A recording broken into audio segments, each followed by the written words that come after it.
Part 68. Infinite Script Killing. Author, Guo Shui Xiao. Chapter 698. Fixing Mirror. Special Skill 1, Fixed Space. It consumes 50 script points. After activation, the target will be frozen for 3-1 seconds, depending on the opponent's physical strength. If the opponent's physical strength is 20% stronger than the user's, this skill will be invalid. Note, if you receive any damage during catalepsy, you must resume action immediately. Cooling time, 70 hours. In terms of physical strength, he has a dark long body.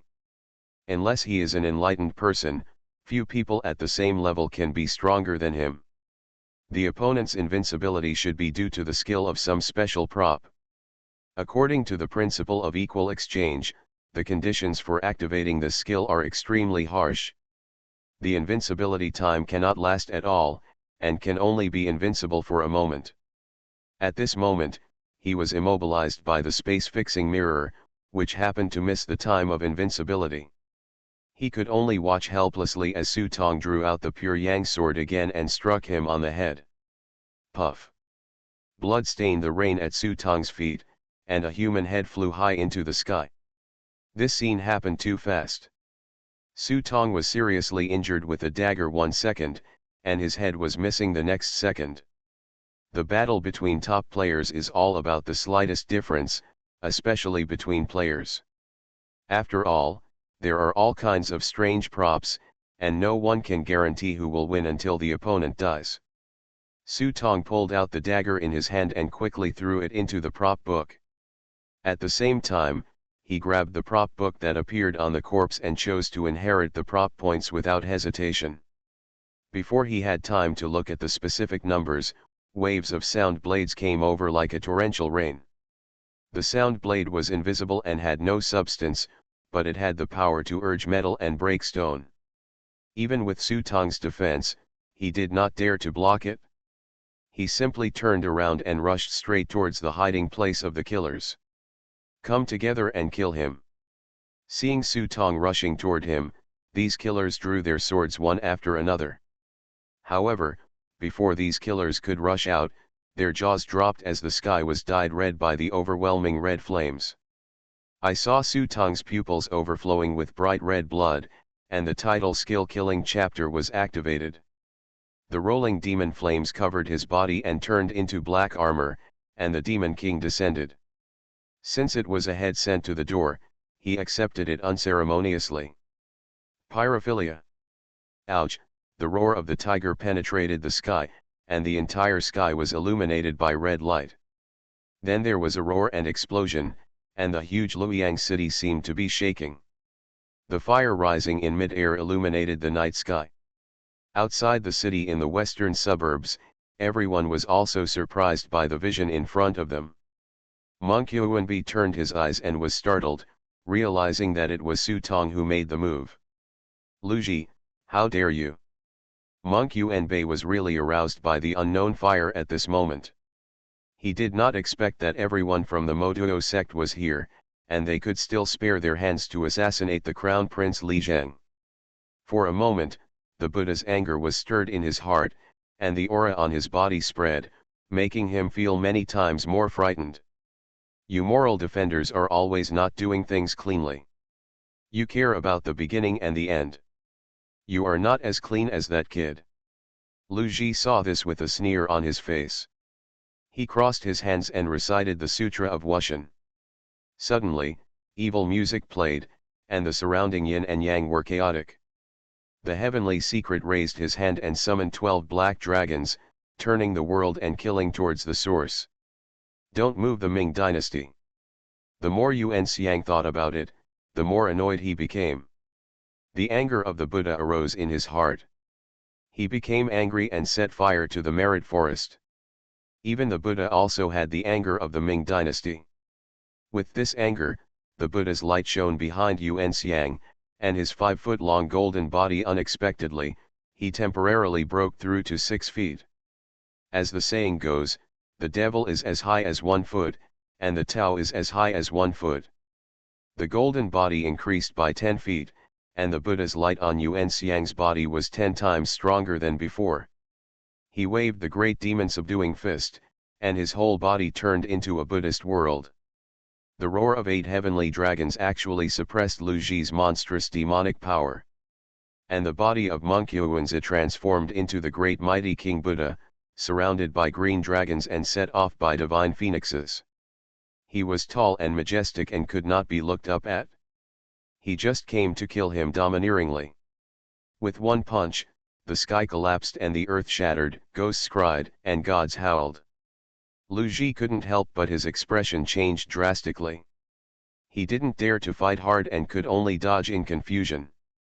But Yuan Bei's punch did not stop. The figure turned into a golden rainbow and punched the altar hard. Boom!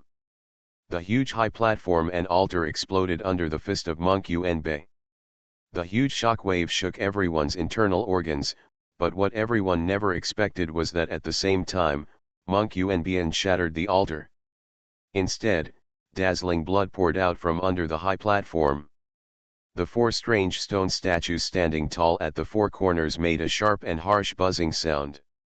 Bald donkey, you've been fooled.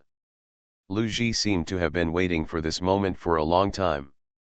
When he saw the source, he broke the altar, quickly formed a seal with his hands, and recited the Moda Sutra: greed, anger, obsession, hatred, wine, sex, wealth, Moda Mazadi, Moda Mazadi.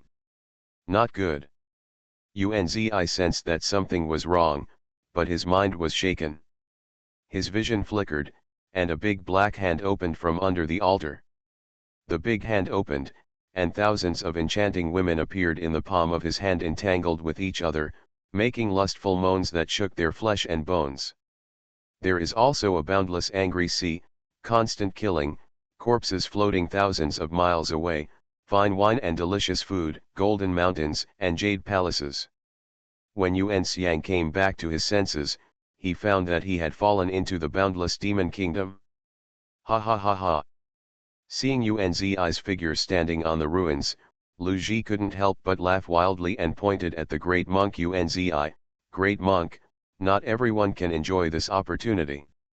You are here to meditate and realize the Buddha. If you can see through the mystery, you may not have a chance to surpass Chen Xianzang.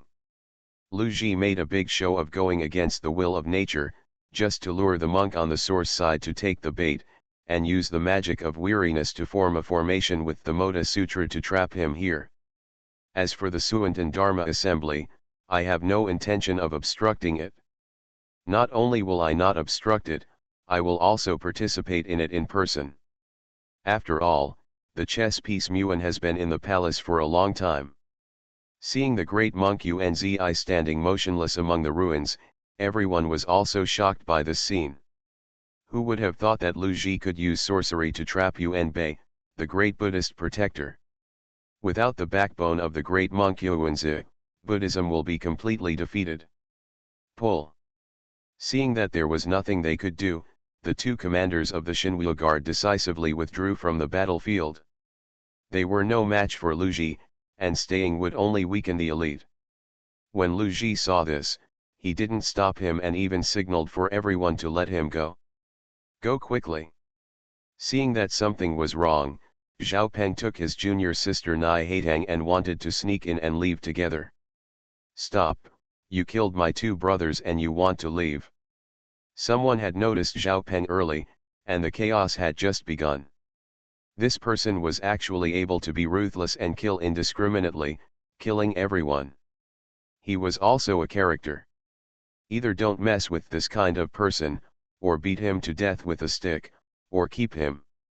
It is also a scourge. Seeing someone blocking the road, Nai Haitang and Zhao Peng stood back to back, pulled out the blades in their hands, and prepared to rush forward. But at this time, Lu Ji walked up to everyone and motioned for them to put down their swords. He looked at Zhao Peng and Nai Haitang for a moment.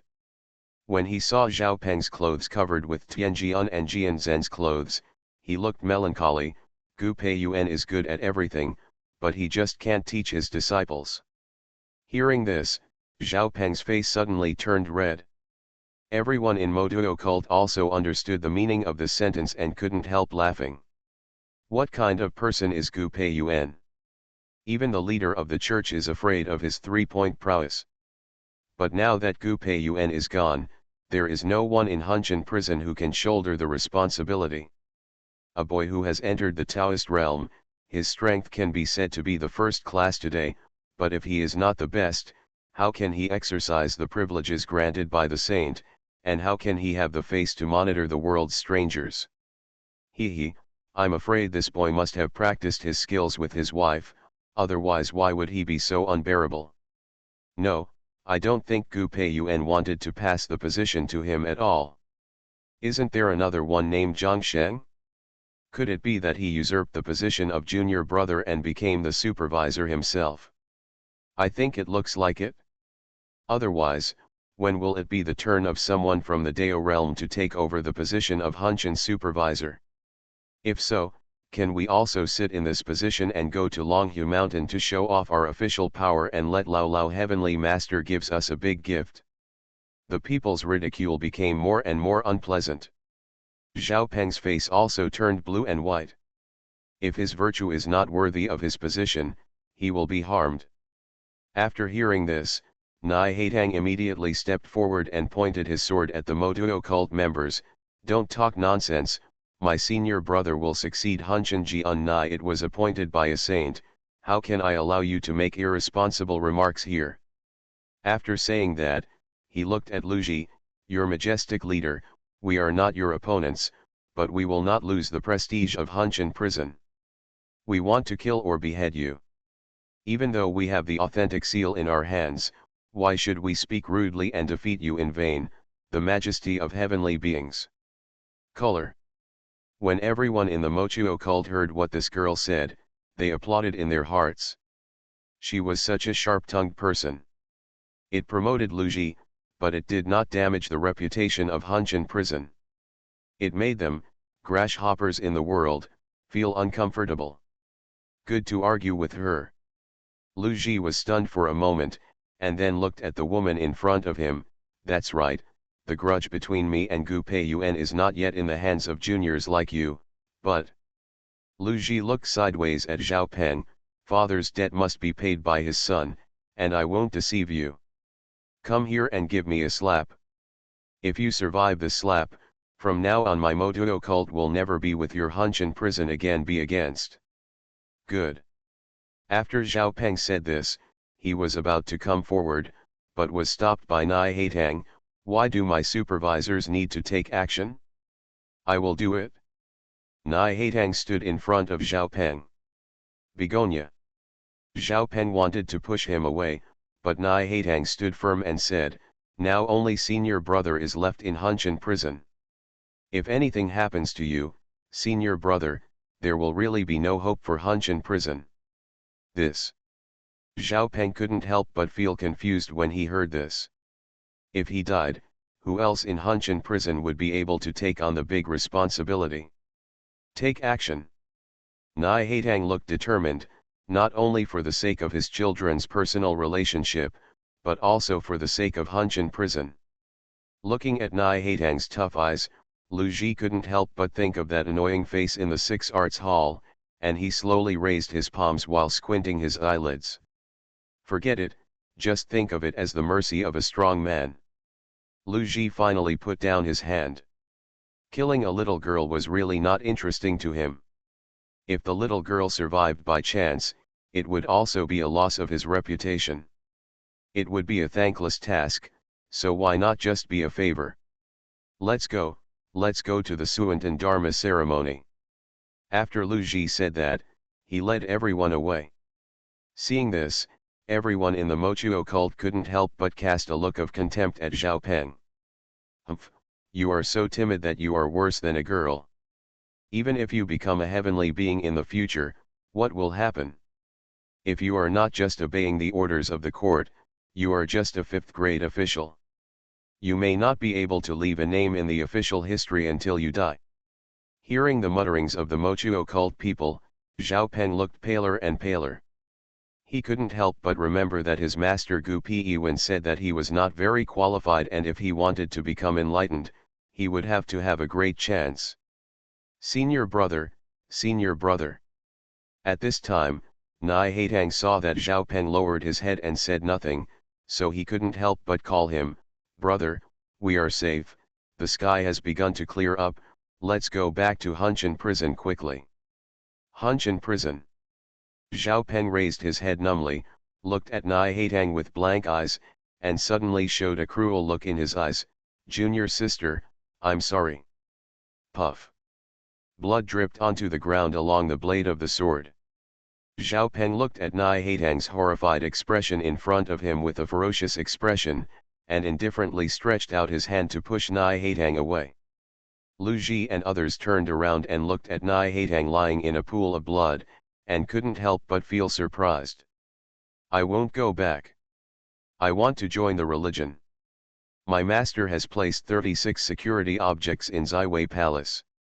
If the leader enters the palace, his vitality will inevitably be greatly reduced. I can protect the leader when he enters the palace.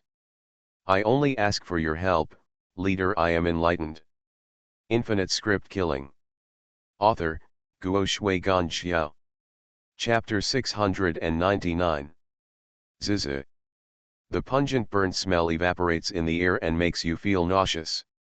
Su Tong crushed the charred corpse in front of him with one foot, and a layer of dark red blood appeared on his body. His figure was like a sneaky figure chasing a shadow and galloping forward. His speed was getting faster and faster, no matter how the shadow escaped through the wall. To no avail. Damn it, why are you chasing me? Wouldn't it be better to kill that old woman? Yan Rui, who was in the shadow group, turned around and saw Su Tong following him like a shadow. He was so frightened that he cursed Su Tong loudly in his heart for favoring boys over girls. Team skill shadow escape is a top team skill. Not only is it fast, but it can also escape through walls. It is an excellent skill for escaping, especially in the dark, where almost no one can catch it. But Su Tong was the exception. With the blessing of clairvoyance, Su Tong could see through his true form at a glance, not to mention that he turned into a ball of shadow, even if he turned into a lump of dirt. As for speed, the two are not on the same level. The arrival of the devil and the leopard soul cloak can greatly increase the movement speed, not to mention Su Tong also has an item card hunter. When chasing the target, the movement speed is increased by 50%. Su Tong has not yet activated the active skill of Void Boots, Lingbo Wuhan. Otherwise, the speed will only be faster. Told you to run. I saw Su Tong raised his hand and slashed out a sword light. The sword energy was like electricity. With the terrifying power of the terrible killing chapter, the power was even more frightening. The place where the sword energy struck exploded, as if it was not a sword at all. Instead of being angry, it was a bomb. Almost knocked Yan Rui out of his shadow state. Even so, Yan Rui felt uncomfortable. In the shadow state, the damage he received would be doubled. Although the sword energy did not hit him, the shockwave generated by the huge explosion had already shaken his internal organs and caused unbearable pain. But Yan Rui didn't know that Su Tong didn't really kill him, but just used this method to force Yan Rui to find his teammate Ashina. Last time at the Six Arts Hall, the Moto cult suffered heavy casualties. This time, almost all of them gathered outside the western suburbs. So many killers suddenly appeared at this time. You should know that they must be related to Ashina. This guy didn't show up at this moment. Not only did he not show up, but Gao Zhou didn't show up either, which meant that they had a plan for the next step. No matter what it was, he didn't intend to make it easy for them. He casually slashed down with another sword, and the force of the mountain collapsing and the ground cracking made Yan Rui almost vomit blood, but he did not dare to stop for a moment, for fear that if he ran a step slower, he would die without a burial place. Is this guy a monster? He just completed the certification. How could his strength improve so quickly? While Yan Rui was depressed, he began to curse the idiot in charge of the team's intelligence collection. This kind of strength belonged to at least an intermediate-level senior certified player. How could it be that he had just been promoted? The resources for certified players are very rich, but they are not so rich that they can improve their strength so quickly in a short period of time. But they didn't know that when Su Tong completed the certification, he also received a huge compensation. Otherwise, when faced with the encirclement and attack by two players and an initiate just now, it would be difficult to escape unscathed, let alone counter-kill them. Boom. Just because Yan Rui was so obsessed with cursing in his heart, he was almost hit by Su Tong's sword energy without paying attention. Finally, his body couldn't bear the shock caused by the sword energy, so he rolled out of the shadow state and fell to the ground. It rolled a few times before stopping. Vomit. His mouth was full of internal organs, and the vomit mixed with blood made Yan Rui look particularly embarrassed. Can't you stand this? Before Yan Rui could stand up, Su Tong's long sword was already on the opponent's shoulder. I surrender, surrender. Yan Rui realized something was wrong and decisively submitted the surrender order. As long as Su Tong was willing to let him go, he could take the script points and prop cards in the prop book as he pleased. Even if Su Tong wipes out all the prop cards, there will be no problem. As long as he survives, there is hope for survival. Su Tong ignored his surrender order and just glanced around. After making sure that he saw no trace of Ashina, he couldn't help but frown and said, "What are you doing running here? Where is Ashina?" Captain and the others have already entered the palace." Entering the palace. Su Tong looked back at the sky and found that the haze in the sky had dissipated. According to the ritual procedures of the Suantan ceremony, the palace gate would be opened at Chinchi, allowing the people and envoys from various countries to enter the palace to participate in the Suantan ceremony in front of the Mingtang. Ashina, as an envoy, is naturally qualified to enter. What is your team's main mission? There is no main mission. We are using props to forcefully join the script world you are in. The space will give us some specific conditions, but it will not forcefully assign tasks to us. It is just that the relic in your hand is related to a special prop. Important clues. After Ashina originally planned to kill you, we rushed over to meet him. Yan Rui's voice became softer and softer. It turns out that the reason why Ashina was confident of killing Su Tong was that he knew that Su Tong was good at defense and asked Gi Lao to send experts. Gi Lao could become bigger and stronger in Luoyang City, under the eyes of the saint, and become the local emperor in the shadow of Luoyang. He has trained countless masters over the years. For example, the 4 great masters who were at Huangji before, or the woman who just played the piano, were all Gi Lao's subordinates. I thought that with that woman and the 2 players Yan Rui, even if they couldn't kill Su Tong, it would be good to take a step back and seriously injure him, as long as he was not allowed to participate in the Suantan Dharma Assembly. Because Ashina is not optimistic about the Suantan Dharma Assembly. Lu Ji was too strong. If they started the mission at the Xiantan Dharma Conference, they might not be able to complete it, so they simply started sabotaging it.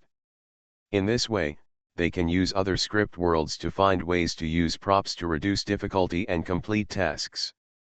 Because it is not only this era that meets the mission standards. According to Ashina, it is best to join during the great debate on Buddhism and Taoism in the Yuan dynasty. On the one hand, the enlightened people in the Yuan dynasty are almost extinct, and on the other hand, Buddhism will occupy an absolute position at that time. Advantage, at the peak of luck.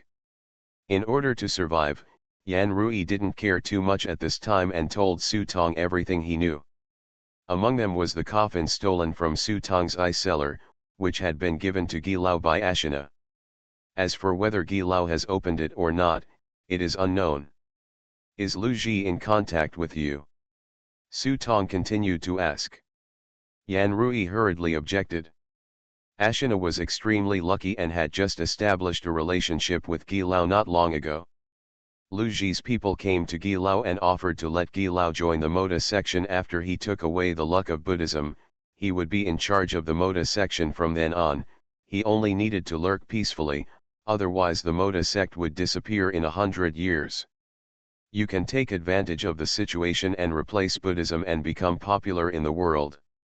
As for Lu Ji himself, it seems that he has never thought about waiting until that time. As long as he succeeds in seizing the luck of Buddhism this time, it doesn't matter even if he commits suicide in front of the saint. Su Tong felt a toothache when he heard this. No wonder Lu Ji is so crazy. He is a life-threatening fanatic. As long as he takes away the luck of Buddhism, it doesn't matter what the price is. Is it possible that this guy and those bald donkeys from Buddhism have any vengeance for killing their father? Such ruthless Buddhists. Immediately, Su Tong thought of a question. If Lu Ji really succeeds, after more than 100 years of dormancy, as long as he waits for the right time, will he really replace Buddhism and become the largest sect in China in the future? If this is really the case, does Bian's killing order allow him to correct this period of history and stop Lu Ji through the script world? Su Tong did not think about these issues for too long. Immediately asked the next question, the sky has cleared up, how can Lu Ji take over the luck of Buddhism? Have no idea. Yan Rui shook his head, and seeing Su Tong's unkind expression, he hurriedly explained, no, I really don't know, and we are not familiar with Lu Ji. It's just that the people from the Motuo cult said that day that Lu Ji seemed to have been in the palace early. If you drop a secret chess piece, at the critical moment, you can summon Madada's true form to the world. Lu Ji had already made plans for this day, and even the palace had a backup plan. But what exactly the second player is, I am afraid no one except Lu Ji and the chess piece knows. Even close confidants like the helmsman Fu Hongjun don't know, let alone Yan Rui. After asking the question, Su Tong thought for a moment and agreed to Yan Rui's surrender order. His eyes quickly glanced at this guy's prop book. There are a lot of props inside, because the number of people who can be carried by force is limited, so when Ashina comes to the script world, the people she brings with her are all assassin players who are good at high explosion. Yan Rui was one of them, and the other one had been subjected to craniotomy by Su Tong. The operation was successful and the deceased was peaceful. Therefore, Yan Rui's prop book also contains assassination prop cards. High explosion assassination skills, coupled with team skills and shadow escape, make it really difficult for ordinary players to encounter. Some of the prop cards were pretty good, but Su Tong caught one of them at a glance and reached out to grab it, only to see that it was a dark curved dagger. And this dagger happened to be in his hand, and it was exactly the one used by Yan Rui's companion to assassinate him. He took out the other dagger and put it in his hand. He saw that the two daggers were exactly the same. They even made other dragon sounds when they were put together. Black water dragon teeth, pair. Deep in the silent forest, the fangs of the black water dragon king are forged, possessing the unpredictable power of ghosts and gods. When divided, they dominate the killing, and when combined, they can overcome thorns and thorns. Active Skill 1, Dragon Breath. Single, consumes 300 script points. After activation, the next attack will ignore the opponent's defense and armor. Double, consumes 500 script points. After activation, the next attack will ignore space spells and props and cause damage to the target soul. Cooling time, 30 hours, cooling down. Active Skill 2, Black Curse. It consumes 500 script points and launches a level 6 curse on the injured target. During the curse, the cost of all the target's skills is doubled. This skill can be activated with any dagger. Cooling time, 1 hour. It turned out that the two daggers were a set, but after carefully looking at the attributes, Su Tong understood why the two daggers were given to two people separately. Compared with damaging the soul, the damage caused by the burst is stronger when used alone. Ignoring all defenses and armors, once the critical point is hit, even the gods can't save it. I am afraid that the reason why Ashina thinks Yan Rui can kill him is probably because of the dagger. Thinking of this, Su Tong put away the two daggers, and immediately took away several of Yan Rui's core prop cards and all his script points, indicating that Yan Rui could return. It's useless for Yan Rui not to return. Without script points, he can't even use the shadow escape technique. If he stays in the script world, he is courting death. So I stood up, took out a prop, and chose to forcibly leave the world of this script. Seeing Yan Rui's body disappear into the air, Su Tong suddenly remembered something and was startled. A figure appeared in his mind, and his heartbeat accelerated sharply. Could it be him? You are listening to Novels at Bless Up channel. Wish you happiness and luck. Please subscribe to receive new novels. How do you feel about this novel? Please like and leave a comment. Infinite Script Killing. Author, Guo Shui Gan Xiao. Chapter 700. Suspicion flashed through Su Tong's heart for a moment, but he was not sure. After all, it was just a guess. Besides, the most important thing at the moment is to prevent the evil god of the Moda cult from coming to the world. And if you want to prevent the Moda cult from appearing in this world, you can only enter the palace. Su Tong looked towards Ziwei City in the distance, put away the pure yang sword, and touched his forehead with his palm. Suddenly a head full of black hair spilled on the ground, and not long after, a handsome little monk appeared in the mirror. Su Tong took a mirror and looked at it. Not to mention, Li Zhen was worthy of being a royal family. He had a face with a high nose, small mouth, thick eyebrows, and big eyes. Unfortunately, he was too thin. If he could be stronger, he would be a bit more handsome. The taste of Zhao Wenzuo. Umidba. Ahem, good, good, good, the poor monk's name, the name, Wukong. Su Tong emphasized in front of the mirror, practiced pretending, and put on the bright red cassock. Suddenly he felt that something was missing. He slapped his forehead to call out Fa Cai, only to see Fa Cai lying softly. With a shake of his body, he transformed into a golden tin staff. Hey, here comes the poor monk. As Su Tong said this, he strode straight to Yingtianmen. People often say that the day's plan starts in the morning, and it's already around 7 o'clock in the morning. Ordinarily, today is a day of national celebration, so the streets should be very lively. But there was too much noise last night. As a result, ordinary people did not dare to come out, but this did not affect the holding of the Suantan Dharma Assembly. Not only the common people did not dare to come out, but even the families of many officials received the news and were prohibited from going out. It is said that hundreds of civil and military officials came to the palace overnight to ask the saint to postpone the Suantan Dharma meeting. Some even said bluntly that Buddhism deceives people's hearts, makes people not think about work, and prohibits people's desires, which is an evil law. This statement was refuted by Wu Pang in court, who believed that Buddhism is a good way to educate people and persuade people to be good. It can naturally resist evil spirits and heretics. Moreover, there are 9 departments of Shinwu Mansion in the Forbidden Palace. Who dares to disrupt the Dharma Assembly? He must have been killed on the spot. The court officials argued vigorously, but no one mentioned Lu Ji's matter. After all, there were some things that everyone knew in their hearts. On the surface, it was just strange power and confusion, and the court's face was damaged. What's more, it can't be said that just because you are worried about one person, you have to postpone the entire Suantan Dharma Assembly. Furthermore, there is not only one enlightened person in the Great Zhou dynasty. Mu Tiantong of Chongxianhal and the commander of Shinwuvai are both the best in the world. With 2 people sitting in charge, do they still care about Lu Ji?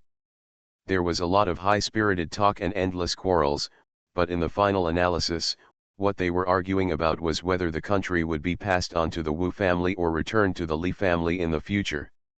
As a result, the Suantan Dharma assembly was still held, but those who advised the saint to postpone the Suantan Dharma assembly were all refuted and dismissed from office. The one who accused the saint of credulously believing in Buddhism was even thrown into heavenly prison. At this point, few people dared to speak out. When Su Tong arrived outside Yingtian Gate, the place was already crowded with people. The palace doors on all sides are open, and even ordinary people can enter the Zaiwei Palace today and come to the Mingtang at the back to observe the Suantan Dharma assembly. Looking around, I saw a large number of monks holding magical instruments and chanting sutras as they walked. This loud chanting of sutras caused a strange phenomenon in the heaven and earth, causing colorful auspicious clouds to appear in the sky. As the breeze blew, the clouds turned into a giant Buddha. Su Tong opened his life eyes and looked at the Kimen, and saw a large amount of power of faith gathered in the sky. The number was not large and could not be compared with the Holy See in the previous script world, but Buddhism in this era was far from reaching that level. So prosperous in reality. These powers of faith have been accumulated over many years of development of Buddhism. This large area of power of faith is like a golden lake, gathering on the Zaiwei Palace and turning into the outline of a Buddha. That is the result of Buddhist luck, but compared with future Buddhism, it is really not worth mentioning. However, Su Tong, who also has celestial vision, looked at this ball of Buddhist luck and found that there was not only Buddhist luck in it, but also something. Withered fruit. The fruit is no bigger than a fingernail, withered into a ball, soaked in the power of faith, and emitting a dark purple light. Su Tong does not know the origin of this object, but if he is a Buddhist disciple, he must know that this object is the seed of a cypress tree that Chen Xianzang brought back when he returned from his trip to the west. Buddha Sakyamuni attained nirvana under the Alpinia tree, and this tree is also revered as a holy tree by Buddhism. But when Chen Xianzang rushed to the Buddhist country, it was said that it had been destroyed and Buddhism had fallen. This seed was not only the most precious treasure of Buddhism, but also the seed of hope for the future of Buddhism. This is why Buddhism must hold the mysterious altar Dharma assembly. If we cannot take this opportunity to irrigate the seed and germinate, then the fate of Buddhism will be in darkness for at least 100 years in the future. And what Lu Ji wants is this seed. At this moment, it can be used as a Buddha seed, but it can also be used as a demon seed. The prosperous age of Buddhism has not really come yet. If you take away the seed, you can replace Buddhism. In the future, Modhism is destined to great prosperity in the world. Su Tong looked around, but he didn't see anyone from the Moda cult. He simply blended into the group and walked into Yingtianmen along with the chanting monks. This is the second time Su Tong has entered Zaiwei Palace. The difference from last time was that as soon as he entered the palace gate, Su Tong felt an invisible force suppressing him, causing his heartbeat to speed up. Even his own luck began to feel shaky. He had a similar feeling when he entered the palace last time, but it was very slight, far from such a strong degree. Fortunately, these artifacts did not really hurt him. They seemed to have sensed the reason why he was a royal relative, and they quickly disappeared. As for the others, their luck was invisibly suppressed by a force. This Zaiwei Palace was like an invisible net, knocking everyone's luck down a notch. After passing through the royal road of the palace gate, the monks came to the Mingtang. Looking from a distance, they could see the exquisite Buddha statue in the Mingtang hall. Su Tong glanced at it and only saw Ashina. After all, this guy's luck was like a light in the dark sitting in the crowd. If you look carefully, it is not difficult to find that Ashina's luck is very strong. But the golden lion was listless and looking increasingly tired. Even Ashina himself looked a little tired. He was sitting on the messenger's seat, holding his chin with one hand, looking bored, which was annoying to watch. As for Gaozhou, he didn't see it. Not only was Gaozhou missing, but the great monk Unzi was not there either. You must know that on such an important occasion, as the great protector of Buddhism, the absence of Unzi would mean that the Buddhist sect would be missing its backbone. What are these guys doing? Why don't I see any of them? After experiencing the convenience of William's team, Su Tong felt more and more how convenient it was to have a team channel. Suddenly Su Tong saw a familiar figure in the crowd, his brows moved slightly, and he immediately quickened his pace and walked forward. Brother Wu. Wu Fan heard someone calling him, turned around and saw a monk walking towards him. When I was wondering that I didn't know anyone from the Buddhist sect, I took a closer look and only recognized Su Tong's face when he got closer. Your Majesty. Wu Fan was shocked when he saw Su Tong. After blinking to make sure he saw it correctly, his face changed slightly, and he grabbed Su Tong's arm and pulled him to a corner. After walking to the corner and making sure that no one was around, Wu Fan said coldly, "You dare to come at this time, you are really risking your life. What's wrong if I don't come? The saint named me Taokan Shaoqing, in charge of sacrifices, and perform rituals on behalf of heaven. If I don't come, wouldn't it be disobedience? Look at me, I even shaved my hair, not to mention it's quite cool. Brother Wu wants to, don't try it." Su Tong patted his bare forehead and said. Seeing this, he actually still wanted to tease. Wu Fan sneered. "Oh, I'm afraid you really don't know. Something happened to UN11. He was in the western suburbs and was trapped in a demonic barrier by Lu Ji. He is afraid that he will not be able to struggle out of his inner demons for a while. Lu Ji doesn't know when. I'm about to break into the palace gate, and when the time comes, I'm afraid you will die without a burial place." Ah! Yuan sighed lost. Su Tong was also a little surprised when he heard the news. Yuan Bei was Chen Xuanzang's third disciple. In Su Tong's heart, this great monk was just like Shaojing. He couldn't say he was very good at fighting, but he was by no means a novice. At least the best in the world, even if he loses to Lu Ji, he can still escape with his whole body. I heard from my leader that Unzi has not lost yet. It's just that you were assassinated last night and caused such a big stir. After Unzi noticed it, he got angry, and then Lu Ji plotted against you. It was taken advantage of by Lu Ji. Last night, everyone's focus was on Ximen. Even the Xinhua guards did not expect that Lu Ji could find so many helpers in addition to the members of the Moduo cult. It was calculated mentally but not intentionally. They were careless. Then I can't leave. I left the Suantan Dharma assembly and played nonsense. Do you expect these old gangsters to mess with Lu Ji? The old monk Su Tong was referring to were the old monks in front of him. The youngest ones were all in their 70s, and the older ones were no longer toothless. They were sitting there chanting sutras and could not hear anyone else say anything. What, I'm really afraid that if I sneeze, this eminent monk will die on the spot. Although these old monks are old, there are only 2 great masters among them, and the others are not even grand masters. I really don't know how Buddhism has managed to get along these years. It is a sect supported by saints after all, so why does it act like this? Humph, I'm afraid these bald donkeys got the news and changed people on the spot. Otherwise, how could they be so crooked? Wu Fan was also very angry. Buddhism was so unethical this time. Many famous Buddhist monks did not show up. According to their reports, these monks actually planned to wait and watch outside.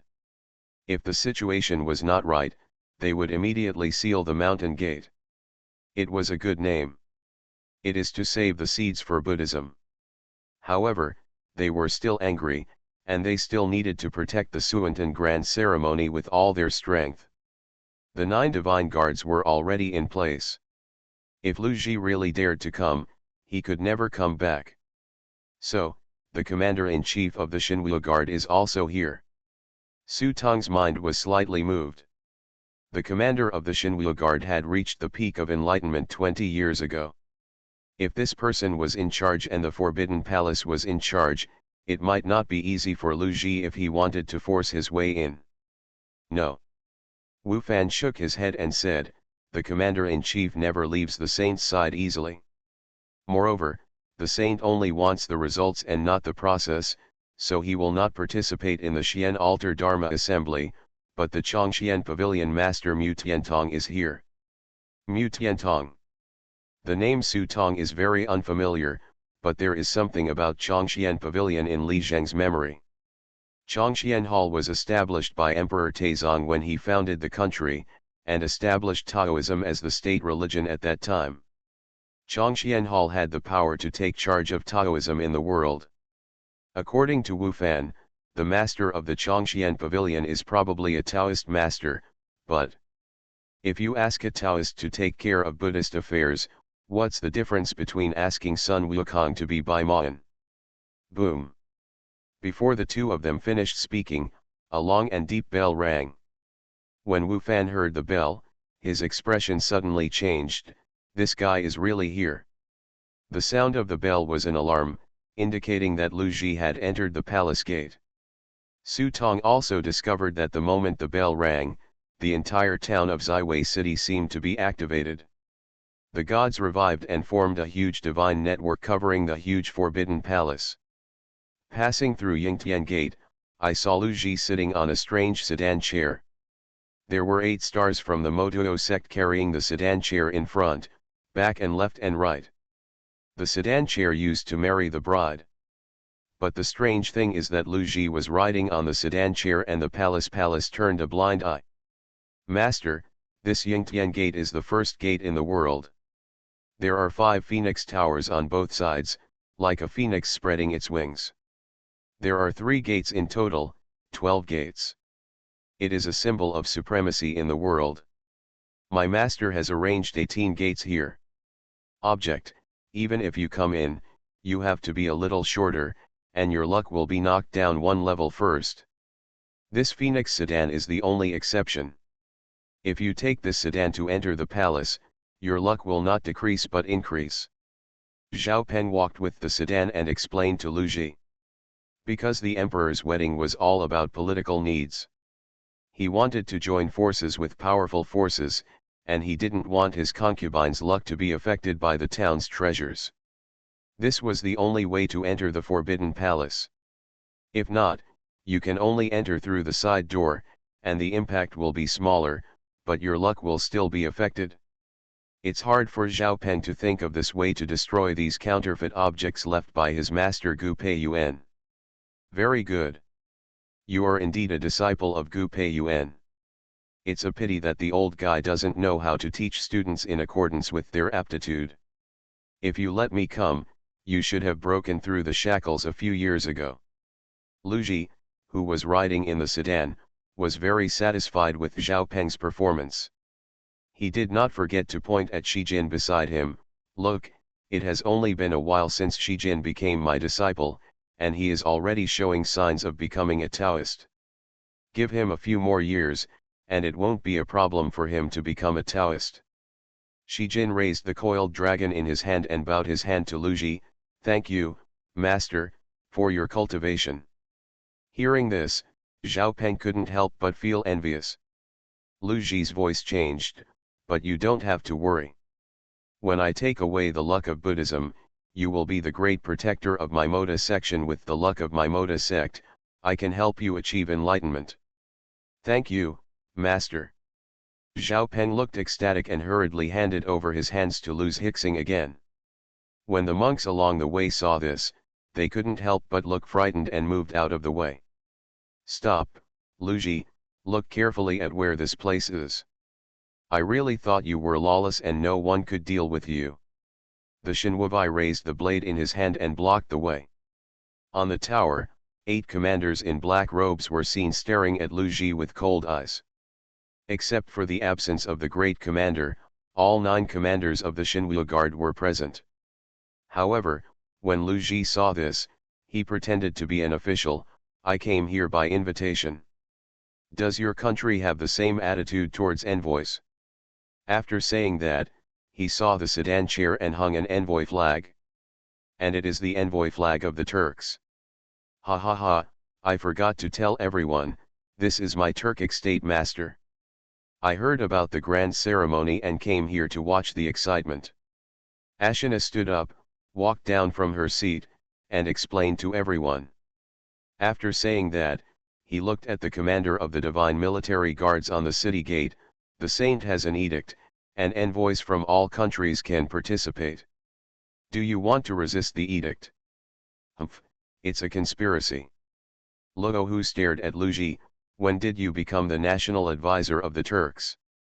A few days ago, I met the national preceptor very late, so I specially invited Mr. Lu to be the national preceptor of our country. This is the golden seal granted to me by my father. With this golden seal, I have granted Mr. Lu a document. Mr. Lu is my Turkic national advisor. Ashina fumbled for a golden seal and a roll of parchment documents from his arms, and threw the documents towards the city wall, and was caught by Luo Hu in his hand. When he opened it, he saw that it was indeed a document conferring Lu Ji's Turkic state master on it, stamped with the gold seal of the Turkic king. This move is really unexpected. Even Rahua was speechless now and could only throw the document to Ashina. A man on the side said confusedly, if this is the case, the visitor is a guest, but please respect yourself. Of course. With a smile on his face, Lu Ji was surprisingly talkative today.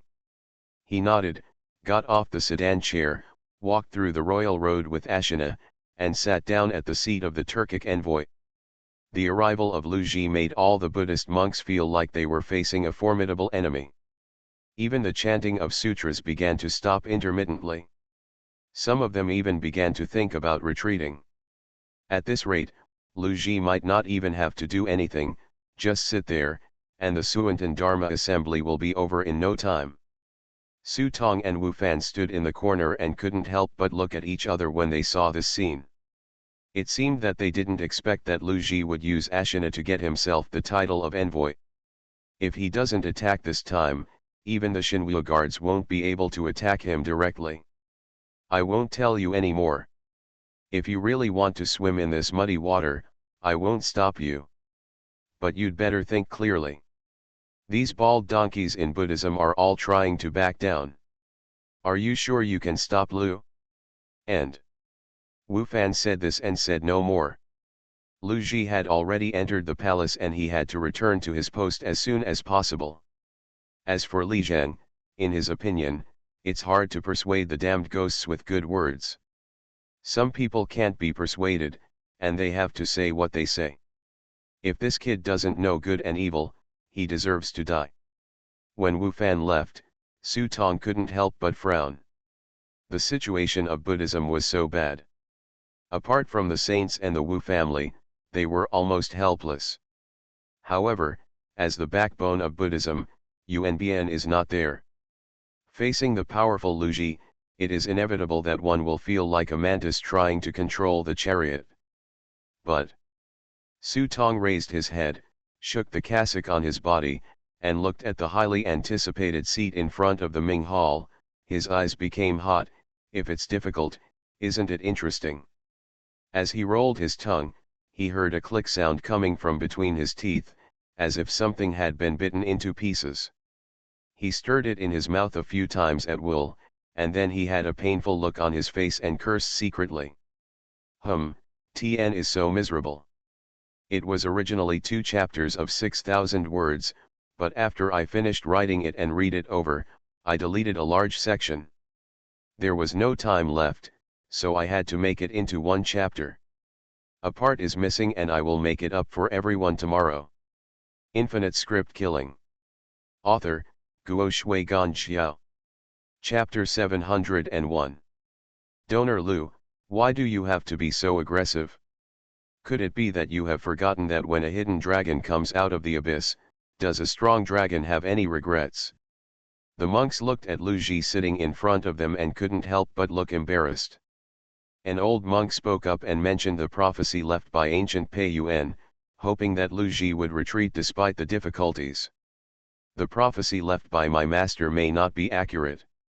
Moreover, if a dragon emerges from the abyss, it may not mean that the dragon has regrets, but it can also advance and retreat freely. Zhao Peng stood behind Lu Yan. There was no need for Lu Yan to speak. He, the Qingtian supervisor, would do it for him. Zhao Peng, are you standing with this monster? Do you want to rebel? Seeing Zhao Peng and Lu Ji standing together shocked many people. Even Mu Tiantong, who was sitting aside and listening, raised his head slightly, but seemed not surprised by the result and stretched out his fingers on the table. Move 3 inches laterally, and when you touch the teacup on the side, you pick up the teacup and put it to your mouth. The saint allows everyone in the world to participate in the grand ceremony. Why can't I come? As for whether I am guilty or not, let the saint decide. Since you are not a court official, you have no right to interfere with me. You are deceiving the master and destroying the ancestors, and everyone will be punished. After an old monk finished speaking, he looked at Mu Tiantong aside, only to find that Mu Tiantong was just drinking tea and didn't pay any attention to it. Seeing this, the old monk's face suddenly brightened and darkened. Buddhism has become stronger and stronger in recent years with the support of saints and martial arts, but its influence in the court is too small, far less than Taoism. It is the state religion and also has its foundation in the court. Although Mu Tiantong was ordered to listen, he was not on the Buddhist side. After drinking a cup of tea, he raised his head and looked at Lu Ji. When Master Lu comes, he must be ready to sacrifice his life for righteousness. If you hear the truth in the morning, you will die in the evening. Lu Ji nodded with a smile, to which Mu Tiantong silently picked up the teacup and said nothing.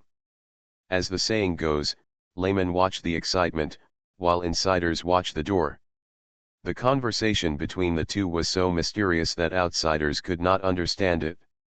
On the towering heaven behind the Ming Hall, Wan Rong in a gorgeous dress watched the fight condescendingly.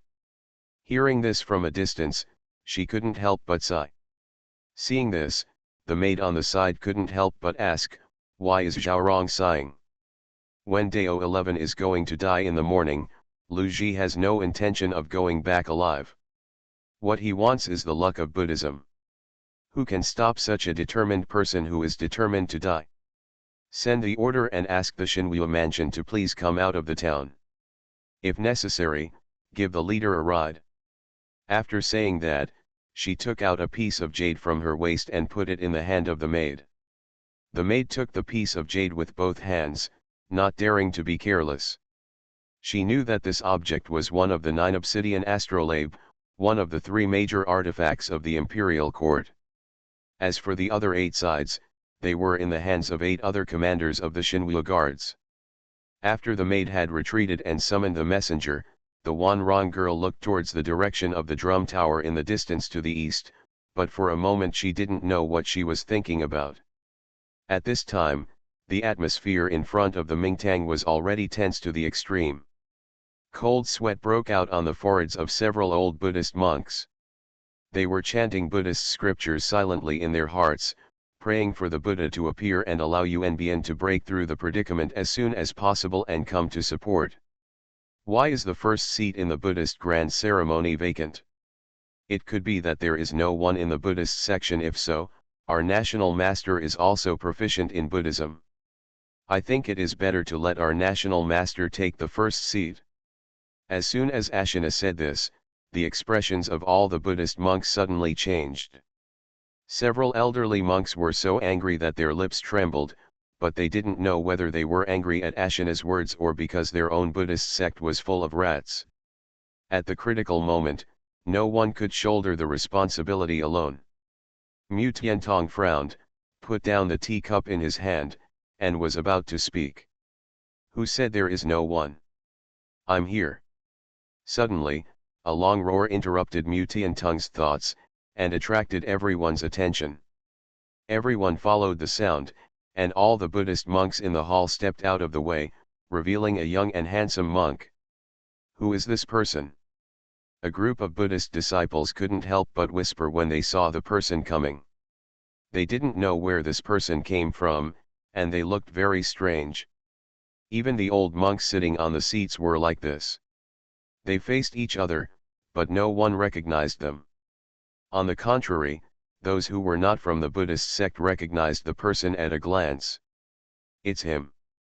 Mu Tiantong picked up the teacup that he had just put down, put it to his mouth and took a sip.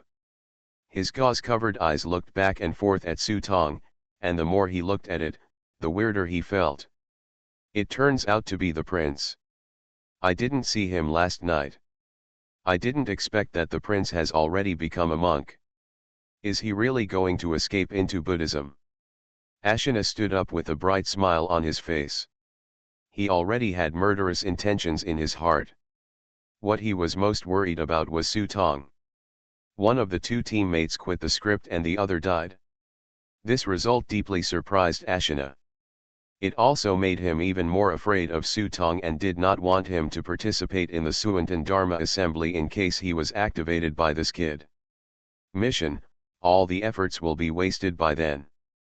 After Ashina finished speaking, he stepped forward and stopped in front of Su Tong. Step aside. Su Tong glanced at Ashina and said expressionlessly. What if I don't let you? Ashina's eyes became increasingly murderous, but Su Tong suddenly raised his palm and punched Ashina. Well done. Ashina's eyes were filled with joy when she saw this. The muscles on her body suddenly bulged, and her skin seemed to be completely metallized, reflecting a metallic texture. In terms of defense, I may not be as good as this kid, but in terms of strength, I have an absolutely overwhelming advantage. However, the next second, the joy in Ashina's eyes was replaced by horror. I saw Su Tong's fist flashing with brilliant golden light, the Buddhist Vajra seal, but the difference was that when the Vajra seal was activated by Su Tong, the Vajra Dharma appeared behind him. The King Kong's whole body was brilliant and dazzling, but it had the appearance of an ordinary evil ghost, with 3 heads and 6 arms, and a magic eye on its forehead. As Su Tong punched, the King Kong followed him like a shadow, raised the demonic pestle in his hand, and smashed it down on Ashina's head. Zheng.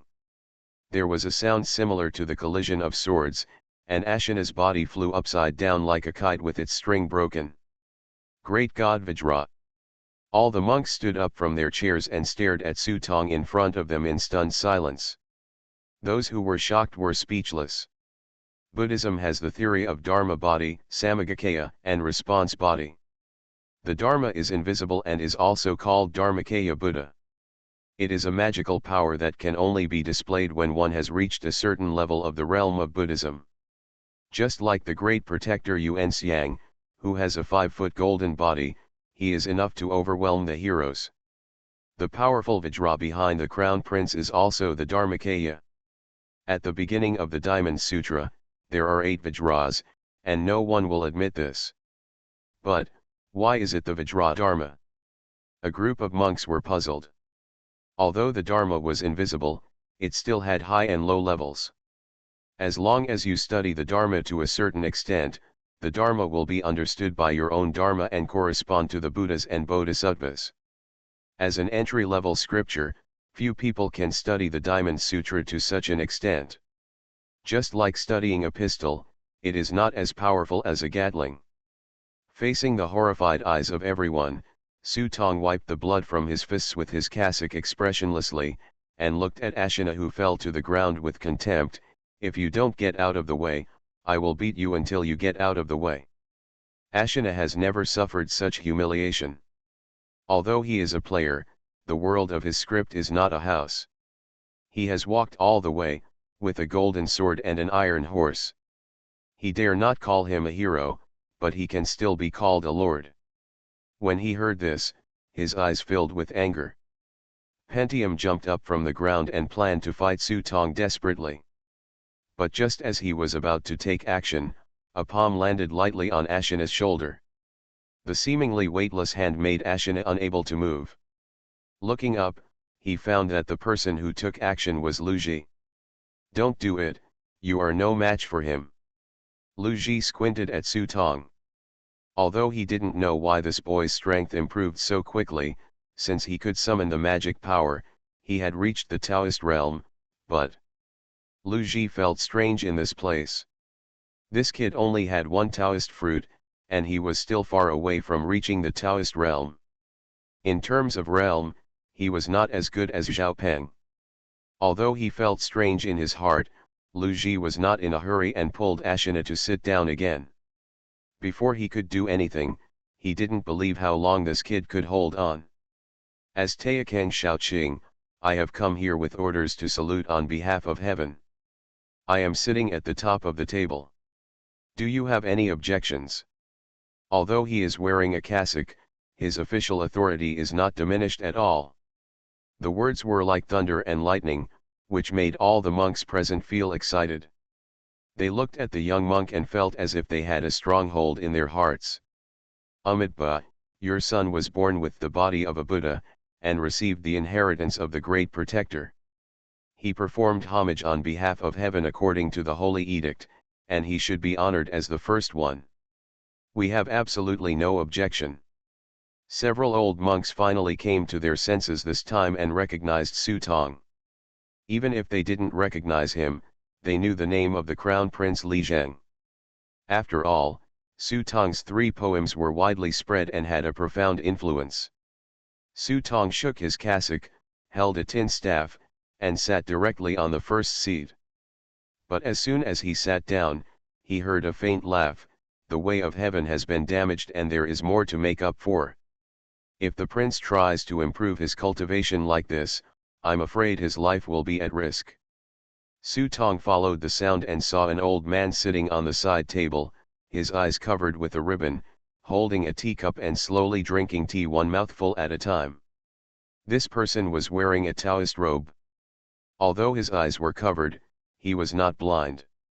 Thinking of Wu Fan's words just now, Su Tong combined with Li Zheng's memory to learn the identity of this person. He was one of the best in the world, Tiantong Taoist, Mu Tiantong.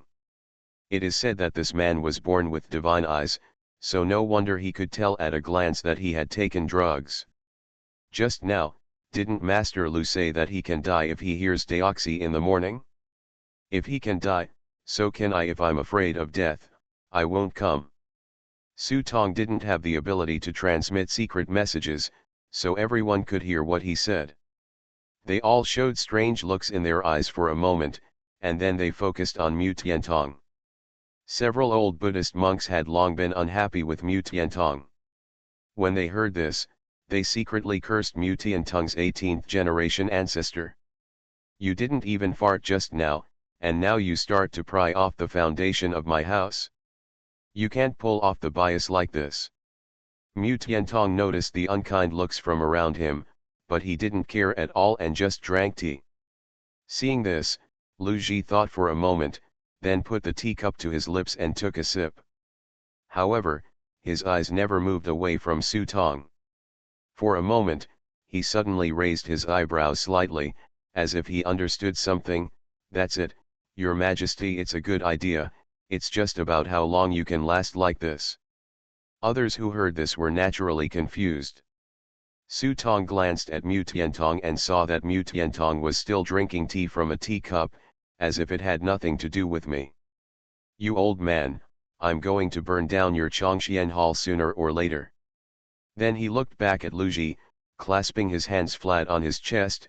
Amitabha, how about a bet between this poor monk and donor Lu? What are you betting on? Lu Ji's eyes were like lightning, and his fingers were already ready to move. Su Tong suddenly raised his head, his eyes clear and firm, and Yu Luzi looked directly at him. Bet I'll live longer than you. Infinite Script Killing.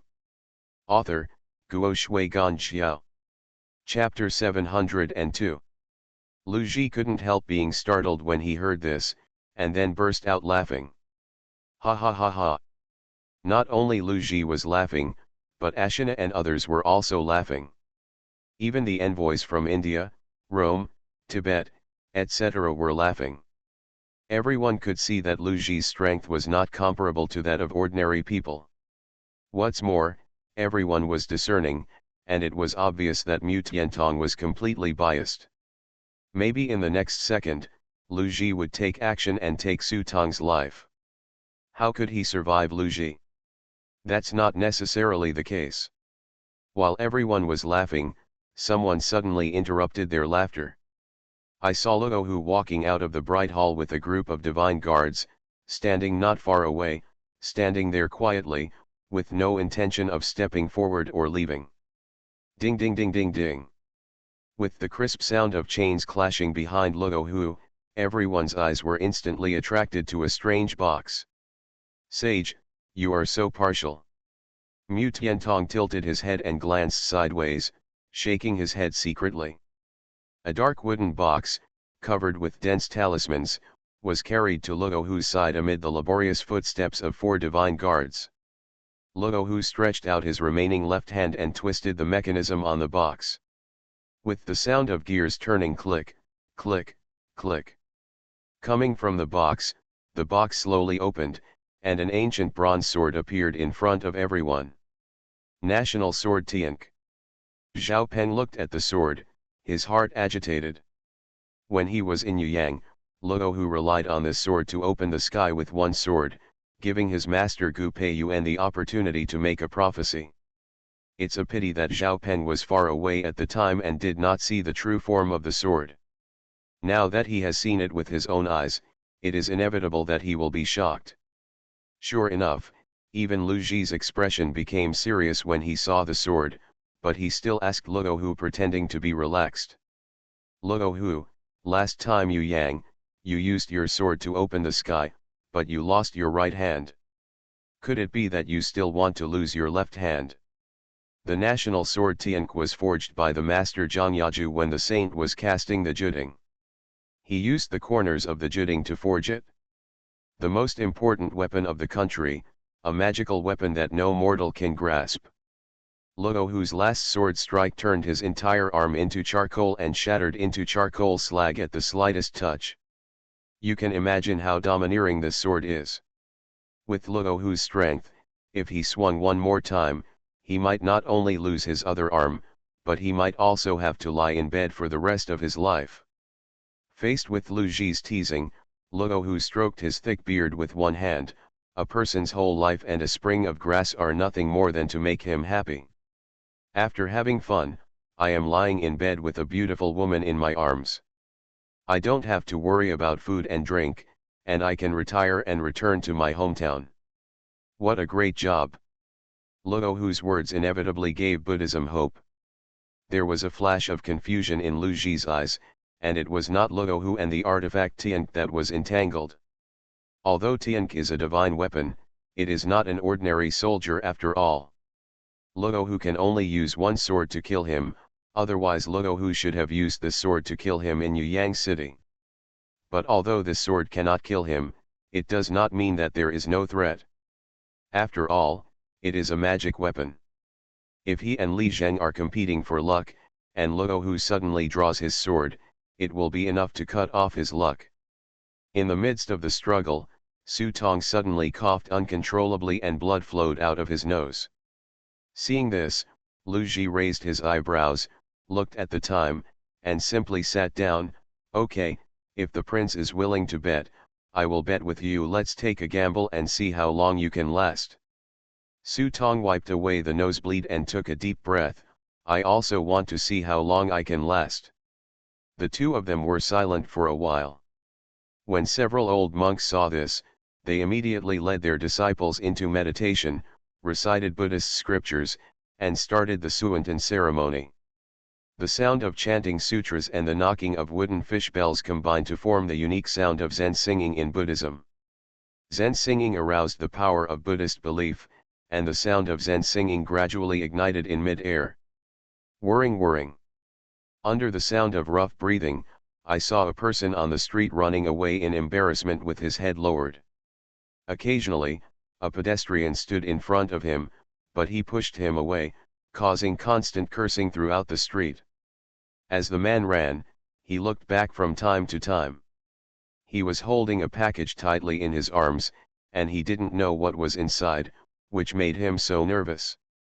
Just as the man rushed forward in a panic, a figure stood in front of him and blocked him.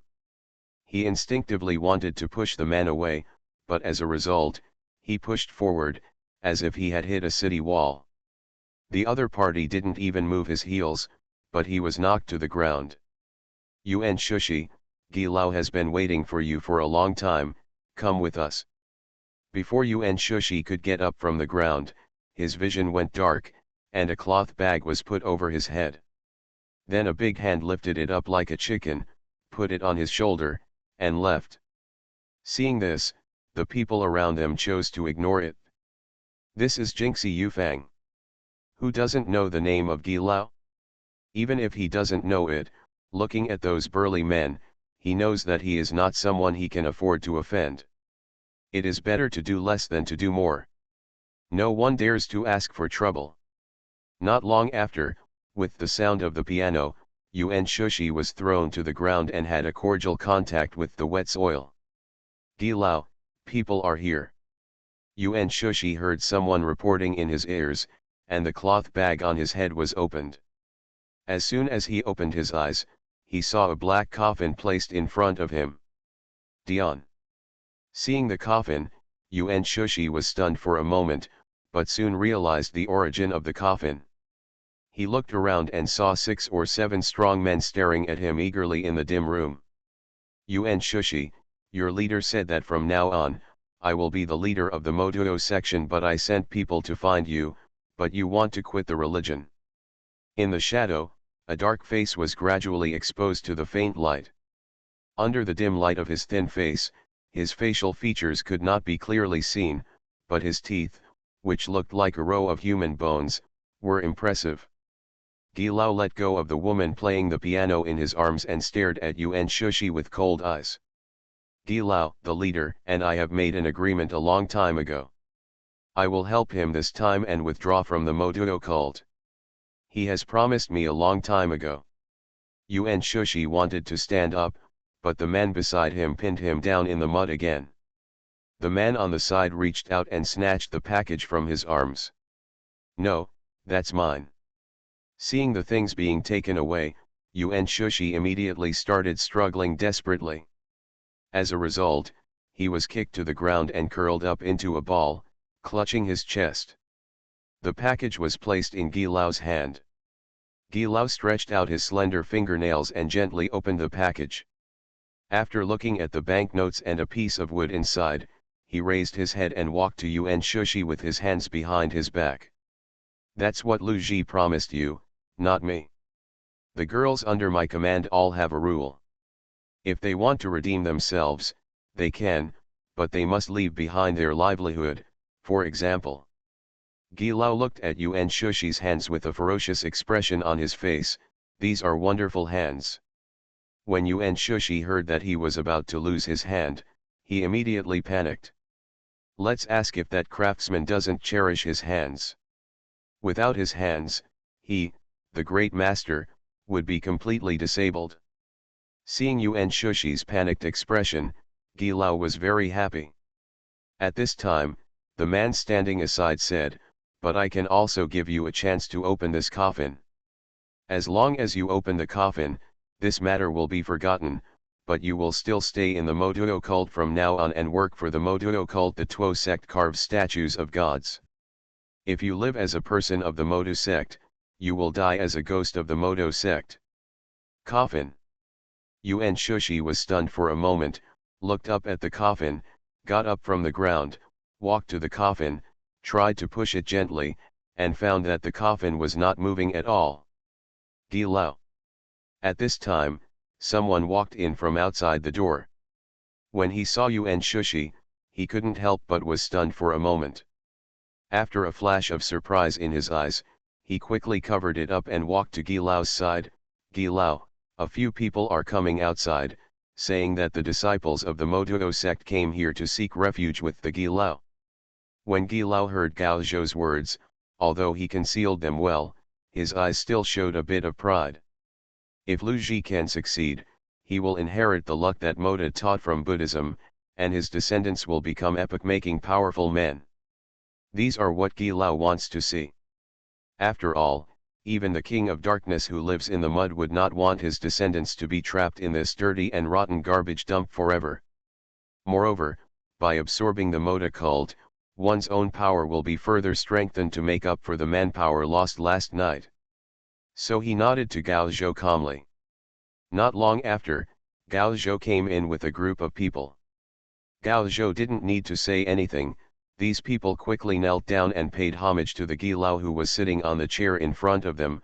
Modo Sex 28 Constellations, Tail Fire Tiger, G Water Leopard, pay homage to the leader. I saw the first two people, one fat and the other thin. When the two signed up for their numbers, everyone could not help but raise their eyebrows. One man was surprised and said, "So you are the fat and thin heads in the world?" "It's my two brothers." The fat man raised his head and said boldly, "My name is Zhang Kai, and this is my brother Ping Xiao. Fat and slender Taochuo are just names in the world. Don't worry about it. After joining the religion, everyone is a brother. From now on, we will only abide by the leader's laws." "Very good." When Gilao saw that the two fat and thin Taochuo in front of him were so sensible, he felt much more at ease. I was originally worried that these martial arts masters would not obey the discipline and would inevitably force me to use some means. But now it seems that I am completely overthinking it. It seems that when it comes to controlling people's hearts, Modha's methods are more effective and more loyal. I still have to study hard in the future. Well, there are some exceptions. Thinking of this, Gilao looked at Yuan Shushi and saw Yuan Shushi standing there blankly. He didn't know what he was thinking, and his face suddenly became unhappy. As if aware of the unkind look Gilao was looking at him, Yuan Shushi instinctively wanted to speak. "Gilao. Why, isn't it easy for Gilao to talk? I asked you to open a coffin, but why haven't you opened it yet? I think you want to never get out of here in this life." Gao Zhou suddenly walked up to Yuan Shushi and asked sternly. Yuan Shushi was startled, but his mind changed quickly. After thinking for a moment, he confessed to Gilao, "I saw my brothers, and I was lost in thought. This coffin has no mechanism. I just want to open it, and it will take a while. Use some strength and tolerate those few tools." As Yuan Shushi spoke, he took out the mallet and pendant from the satchel around his waist. Gao Zhou saw this from the side, put his palm on the coffin, and said seriously, "You must be careful not to hurt the treasure in the coffin. This coffin is also a rare treasure in the world, 1,000-year-old dark wood." Gao Zhou slapped the coffin twice in front of everyone, indicating that the coffin was valuable and as hard as iron. Yuan Shushi swallowed, pretended to knock the coffin a few times with a mallet, and then tried to push it out. Click. The coffin was quietly opened. Everyone was overjoyed when they saw this and hurried forward to help. Gao Zhou glanced sideways at Gilao on the side and the woman playing the piano beside Gilao. Seeing that both of their eyes were attracted to the coffin, he slowly take a half step back. 1, 2, 3, push. A few men pushed hard and saw that the coffin lid was pushed open hard. Everyone immediately poked their heads out to take a look inside the coffin. The joy on everyone's face instantly froze, and they even looked like they had seen a ghost. There was a man lying quietly in the coffin. The man was shirtless and had messy hair. He was none other than the dead bad handsome Cao Huazheng. Cao Huazheng was seen facing the horrified expressions of everyone, and the corners of his chapped lips slightly raised. Kill. You are listening to Novels at Bless Up channel. Wish you happiness and luck. Please subscribe to receive new novels. How do you feel about this novel? Please like and leave a comment. Infinite Script Killing. Author, Guo Shui Gan Xiao. Chapter 703. Kill. Before everyone could recover, the fat and thin Taochuo, who was full of enthusiasm just now, pulled out his blade and charged forward to kill them. Calculating mentally but not intentionally, by the time the people around Gilao reacted, it was already too late. I saw Cao Huashan's figure suddenly rising up, like a blue dragon flying up from the coffin. Although he didn't have a dragon stick in his hand, he had reached the pinnacle of Taoism and was already a top master who could hardly be rivaled in the world. His fingers were like electricity, and his fingertips quickly touched the void, and there was a pop pop pop. A sound like beans.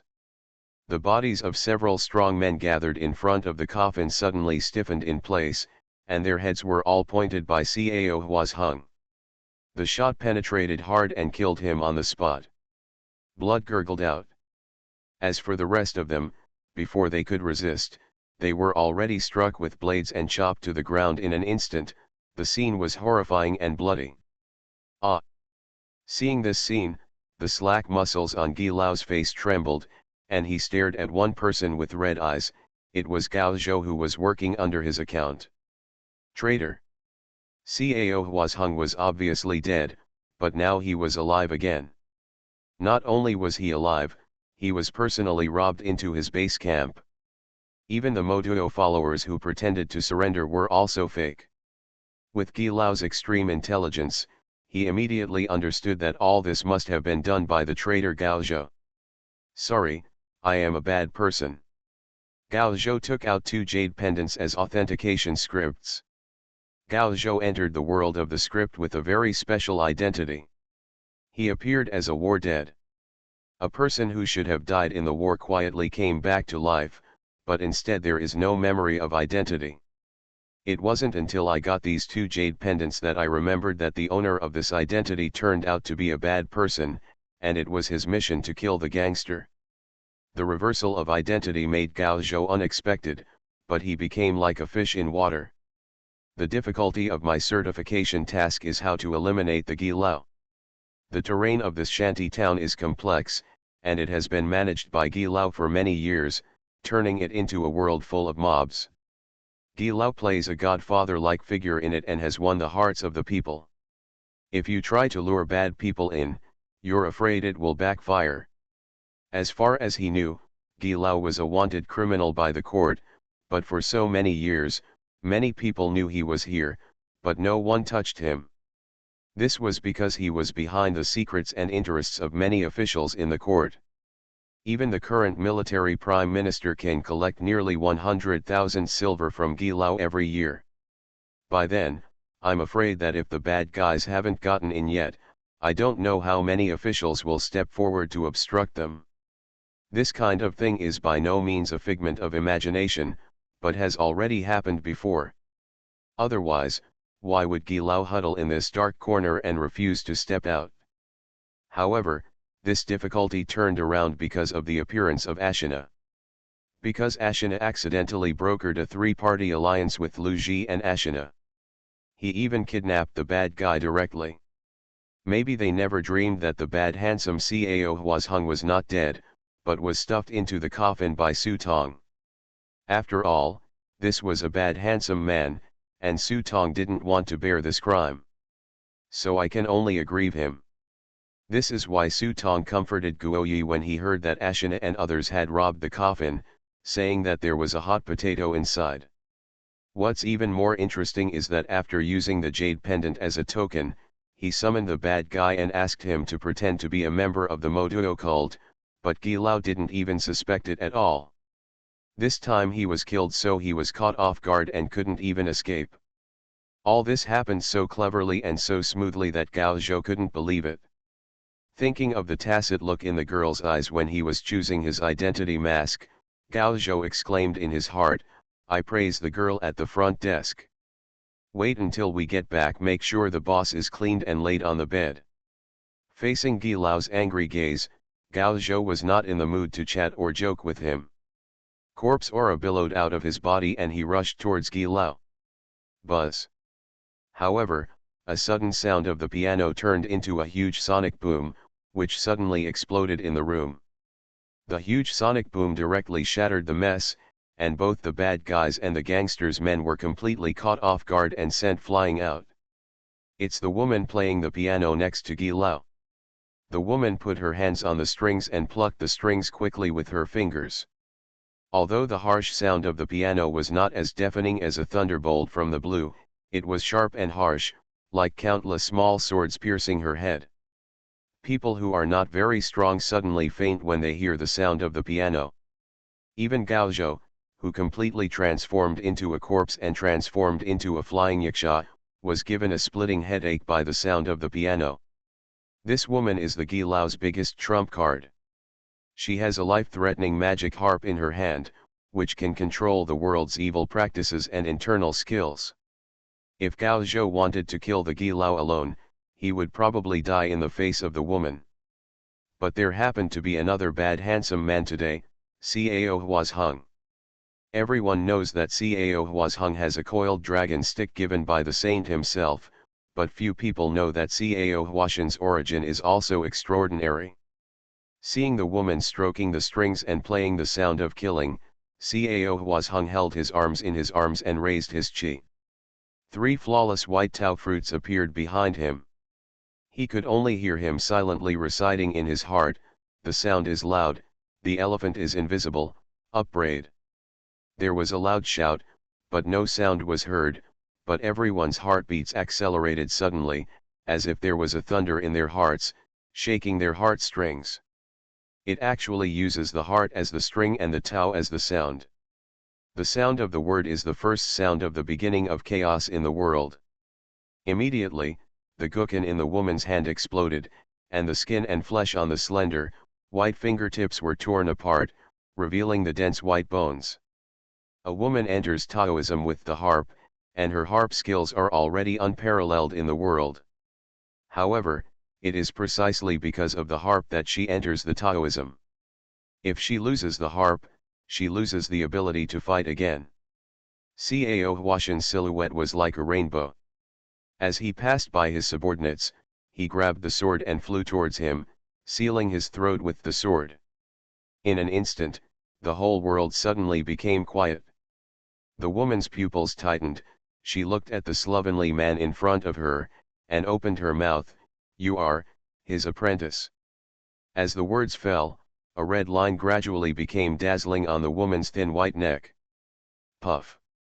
The hot blood splashed on the Gilao's face, causing the Gilao to wake up as if from a dream. He stretched out his hand to catch the woman's body. His dull eyes gradually became ferocious, like a trapped animal, and he let out a low roar of pain. When the others saw that the woman was dead and the gangsters were gone, they didn't dare to fight with the bad guys anymore, so they turned around and fled into the shanty alleys. "Let me." A group of bad guys gathered around, ready to cut this Kunlun slave into pieces with 1,000 knives.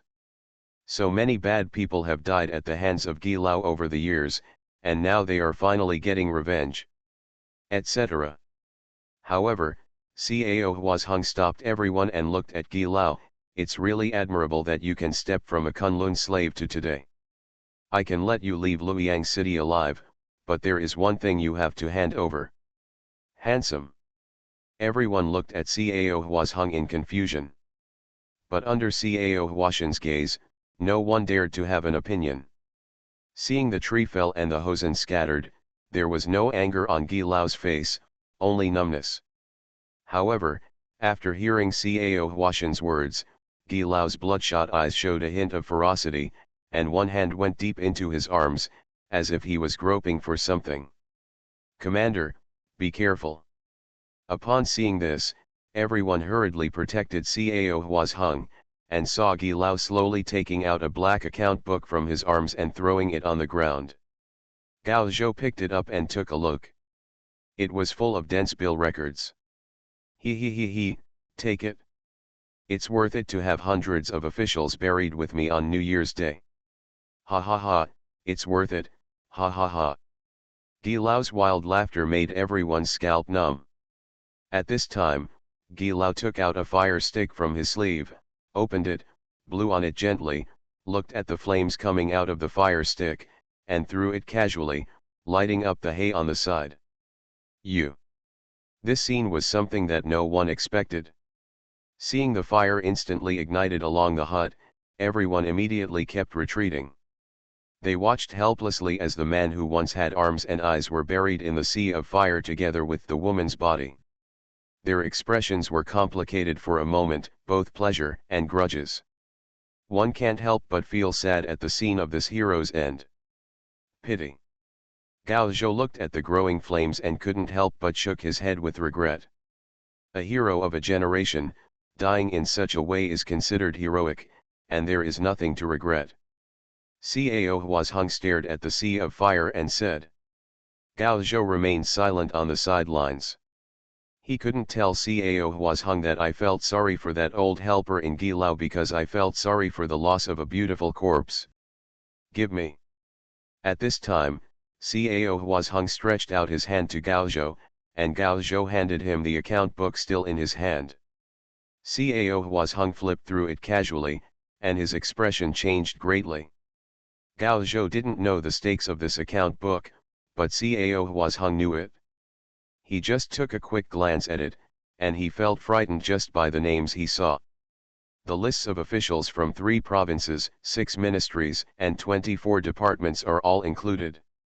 If this list were to be sent up, Luhe would be stained with blood and countless heads would fall to the ground. No wonder Gilao handed over this bill so easily. Putting away the bill carefully, this was obviously not something he could handle anymore, and it needed to be left to the sage for decision. Commander, what should I do with this person? At this time, someone pulled Yuan Shushi out from the corner. When everyone looked back, they discovered that Yuan Shushi, the unlucky man, had hit a broken piece of wood when he was knocked out. The piece of wood penetrated his back and had already injured his internal organs. Seeing this, Gao Zhou hurriedly stepped forward and wanted to take out the pills to save him, but Cao Huazheng took one look and stopped Gao Zhou. It's too late, he is just a craftsman, he has no internal strength to protect his body, and his heart has been damaged. The medicine and stone are no longer effective. Yuan Shushi was stunned for a few seconds when he heard the words and seemed to realize that he would not survive. He opened his mouth but could not say a word, and looked at the package not far away on the ground. At Cao Huazheng's signal, someone brought over the banknotes in the package, but Yuan Shushi threw them away and continued to point at the package. When he saw this, someone handed him the package. Yuan Shushi hugged the package and saw a sachet in the package. When he saw that the sachet was still there, Yuan Shao was relieved. However, Yuan Shushi then thought of his agreement with Wan Rong, and tears could not stop flowing from the corners of his eyes. Seeing this, Gao Zhou was deeply moved. He knew what this infatuated fool was thinking, and he couldn't help but feel guilty.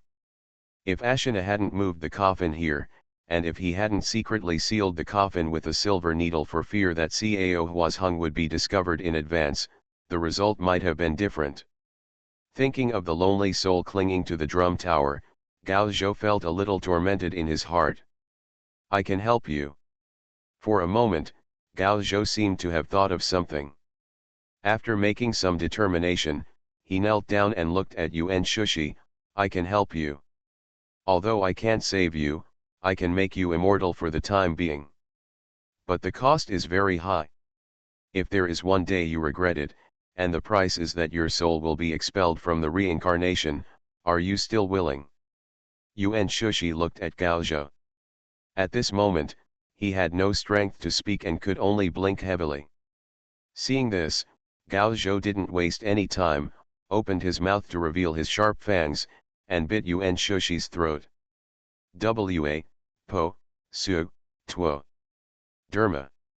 De regret. In front of the bright hall, the sound of Zen chanting became louder and louder. The vast chanting sound formed a strange Sanskrit in the void and floated to the sky, integrating with the power of faith to nourish the Buddha seed. Cough cough cough. Su Tong picked up the tea, but couldn't stop coughing. When he put down the teacup in his hand, it was already filled with muddy blood. How long can you last? Lu Ji narrowed his eyelids and looked at him with a half-smile. He immediately turned to Ashina and said, there are countless practitioners in the world, but practice is like sailing against the current. If you don't advance, you will retreat. But the higher you go, the harder it becomes. Many of them will suffer trapped in talent, you stand still. Ashina heard this and asked cooperatively, is there no other way? Lu Ji nodded, of course there are many ways, such as forcibly improving one's skills through self-destruction. However, many people don't know that if the realm is not enough, even if one forcibly improves one's skills, it can only be improved to a limited level. Especially on the road to enlightenment. The so-called enlightenment is to see the inner nature, understand the original face, and the soul reaches the state of transcendence. Simply put, it is to have a deeper understanding of one's own Tao and complete the sublimation of the soul. There are ways to improve other realms through self-destruction, but enlightenment cannot. At this point, the teachings of the Tao are immeasurable and inconceivable. Tao is no longer just a so-called magic method, but a thought that reaches the heaven and the earth. Lu Ji smiled and looked at Su Tong, I dare to ask how the prince can prove the Tao and become the Tao. Su Tong heard this, but did not deny what Lu Ji said. His skill was improving, and there was a qualitative leap every 10 seconds. But as Lu Ji said, although the improvement in skill is great, it does not mean enlightenment. His state is still only the state of entering the Tao, and he has not even given birth to a second Tao fruit. Hearing Lu Ji's teasing, Su Tong took a deep breath, clasped his hands together and quietly took the relic in his hand, silently recited the Daimoke Sutra, and at the same time activated the formless power. As the sutras were chanted, Su Tong's body shone with golden light, white hair regenerated between Su Tong's brows, and the Vajradharma appeared behind him. The Dharma was dazzling, as if the true God had come to the world. Several old monks were still wondering what the prince was going to do, but in the next second, something happened that shocked everyone. Behind the great god Vajradharma, another shadow actually appeared. Double. An old monk opened his eyes wide and opened his mouth, revealing his only two front teeth, and looked at Su Tong in shock. Surely hold the disaster King Kong, dual Dharma forms. Another old monk spoke for him and shouted out his inner shock. Everyone was shocked and dumbfounded. This was so impactful and shocking that it subverted the cognition of all the monks. I have never heard that one person can summon two kinds of Buddhist Dharma. Even Lu Ji was stunned and looked at Su Tong with wide eyes, his face filled with disbelief. He still knows something about Dharma aspects and supernatural powers. How could someone summon dual Dharma appearances? Is this also a Buddhist magical power? No. This idea was quickly rejected by Lu Ji. If Buddhism has this magical power, how could the great monk Yunbei not know about it? If the great monk Yunbei knew this magical power, how could he not practice it? The thought of Yunbei summoning two golden Buddhas made even Lu Ji's scalp tingle. If that were the case, he would probably have to be pressed to the ground and rubbed by monk Yunbei. After thinking about it, Lu Ji understood that this was entirely due to Su Tong's continuous improvement in skills, but he was unable to advance. In the end, he simply transferred the excess skills to another Dharma form, creating dual Dharma forms. Isn't this kid afraid of going crazy? Thinking of this, Lu Ji was secretly surprised, but he was also relieved. Although this method seems simple, it is actually a false proposition. As ordinary people's skills improve, their realm will naturally improve. For example, Su Tong's skill has increased crazily and his realm has not moved at all. For ordinary people, his body would have exploded long ago. And died. So I am afraid that except for the special case of Su Tong, no one can do this. Cough cough cough. At this time, Su Tong couldn't stop coughing violently again, and the blood in his mouth couldn't stop overflowing from the corners of his mouth. This time it was the stomach. It felt like the whole stomach hurt as if someone had turned it over with a fist. It hurt so much that I wanted to vomit, and even breathing seemed so luxurious. Your Majesty. When the old monks saw this, their hearts were as sharp as a knife. They already knew that Su Tong would not hesitate to harm himself in order to improve his skills. Su Tong waved his hand, indicating that they should continue chanting and leave him alone. Seeing that he was still struggling, Lu Ji's expression became more ferocious. "Hold on, your internal organs are about to burst now. Let me see how long you can hold on. You are like this lantern now." Lu Ji flicked his finger and saw 3 or 4 small holes in the lantern in front of him. Then he continued to flick his fingers and there were more and more holes. Soon there was a bang sound and the lantern broke into 2 halves and fell to the ground. Smashed to pieces. This is what will happen when your internal organs are pierced through the air. When Su Tong heard this, instead of being frightened by Lu Ji's words, he looked at Lu Ji seriously. "I don't know whether you are really confused or fake. Have you forgotten something?"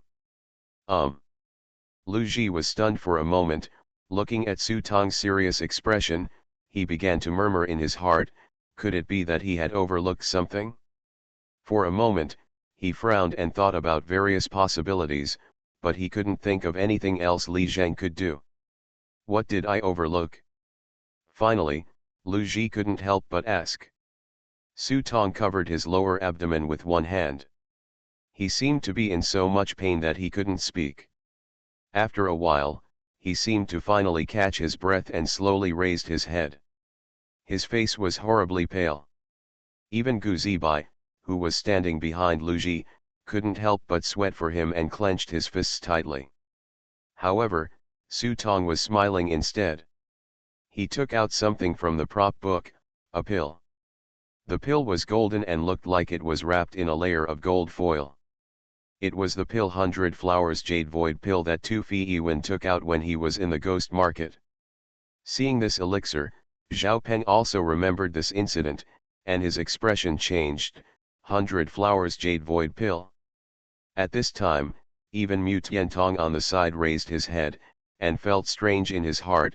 Why did Gu Peiwen, an old guy, give the medicine to this kid? Beiwa Jade Void pill, as Gu Peiyuan said at the time, is the water of Kunlun, the essence of hundreds of flowers, and is refined with many medicinal materials, and the probability of success is extremely low. Even if he wanted to ask Gu Peiyuan for one, it was difficult. He didn't expect that the Crown Prince Li Zheng actually had such a pill in his hand. What is this old guy's plan? Mu Tiantong wanted to lift Gu Peiyuan's grave and pull the old man out of the coffin to question him. Beiwa Jade Void pill. Those who eat it will produce flesh and blood, build muscles and bones, recover 60% of their own internal injuries, and gain a 150% recovery effect. Duration 30 minutes. Su Tong stuffed the pill into his mouth. It was originally transformed into a natural Buddha body with the power of formlessness, and its recovery ability was greatly enhanced. After taking this pill, Su Tong's face instantly turned rosy. He looked full of energy and looked at Lu Ji with a grin on his face. You didn't expect that I could still take drugs. I ate the wrong thing today, my blood sugar spiked, and I felt nauseous, so I wrote a little slower, sorry. Infinite Script Killing. Author, Guo Shui Gan Xiao. Chapter 704. Now Lu Ji couldn't hold himself back, he had really forgotten about this incident. I'm just more confused as to why Su Tong has the Beiwa Jade Void pill in his hand. When we were in the ghost market, my master wanted to exchange this medicine for a coffin, but he didn't want to be taken away by this villain. Zhao Peng opened his mouth to explain. But he felt a little embarrassed when he said these words. Even if Gu Peiyuan's cultivation was already useless at that time, it would be unbelievable for Su Tong to take the elixir from him.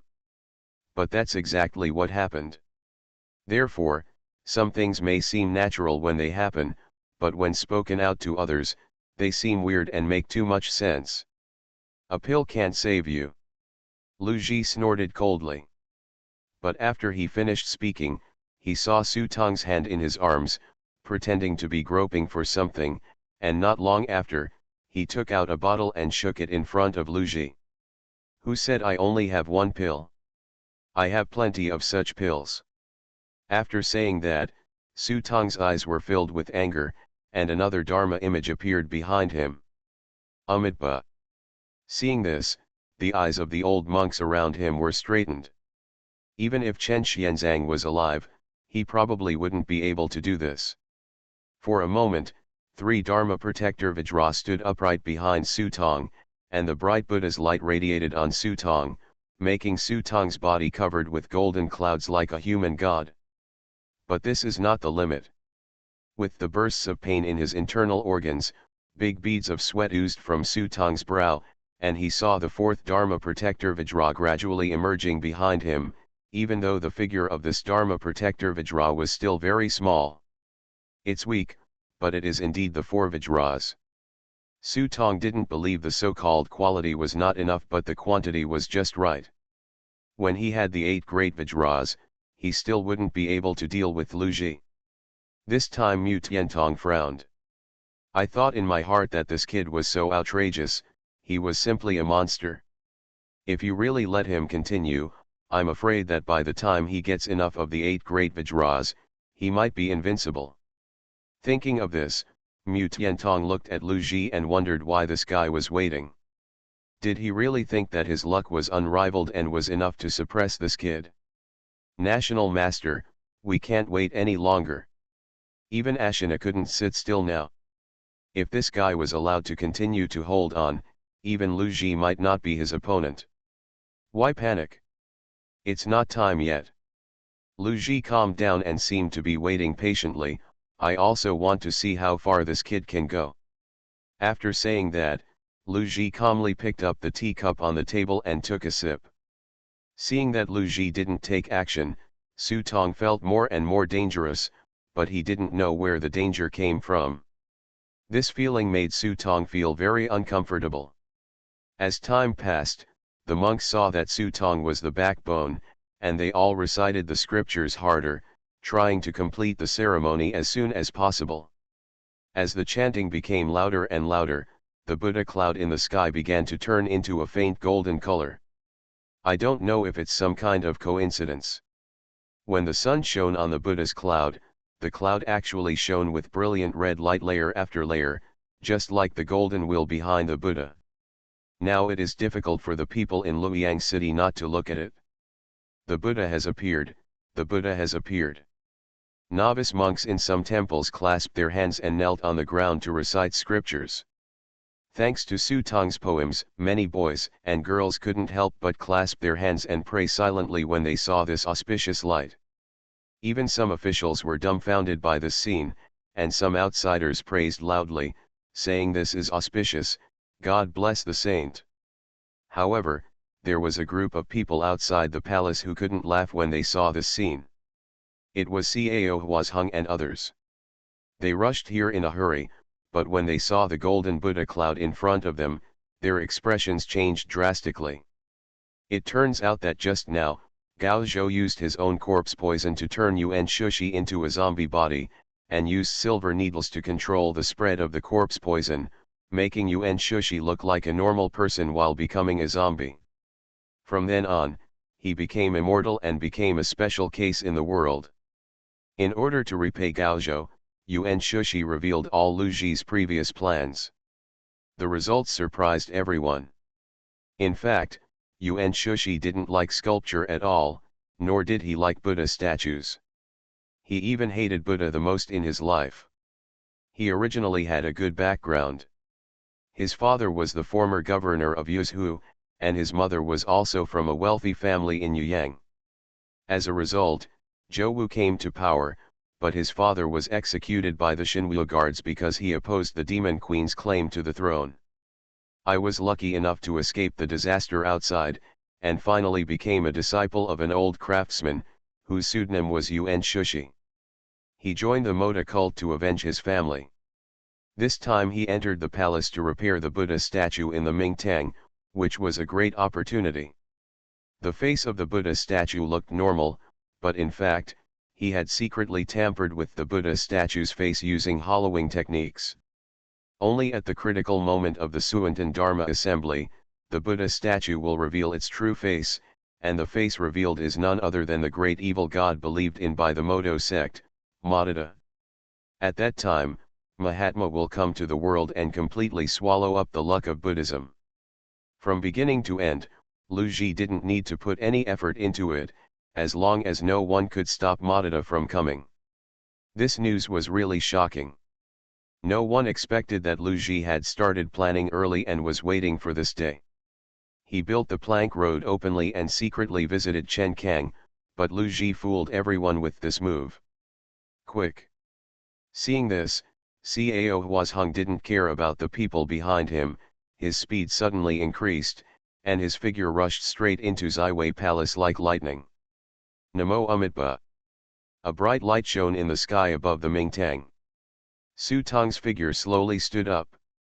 The fifth immovable Vajra had appeared behind him. With just a slight movement, the sky-shattering divine power made people's scalp numb. At this moment, even Mu Tiantong began to beat his heart. If he took action himself, it would not be easy to capture this person in a short time. Buzz buzz. The divine sword tianked next to Luo, who was buzzing. It's really strange. It's a pity that Gu Pei Yuan is not here, otherwise this old guy would definitely be shocked at this time.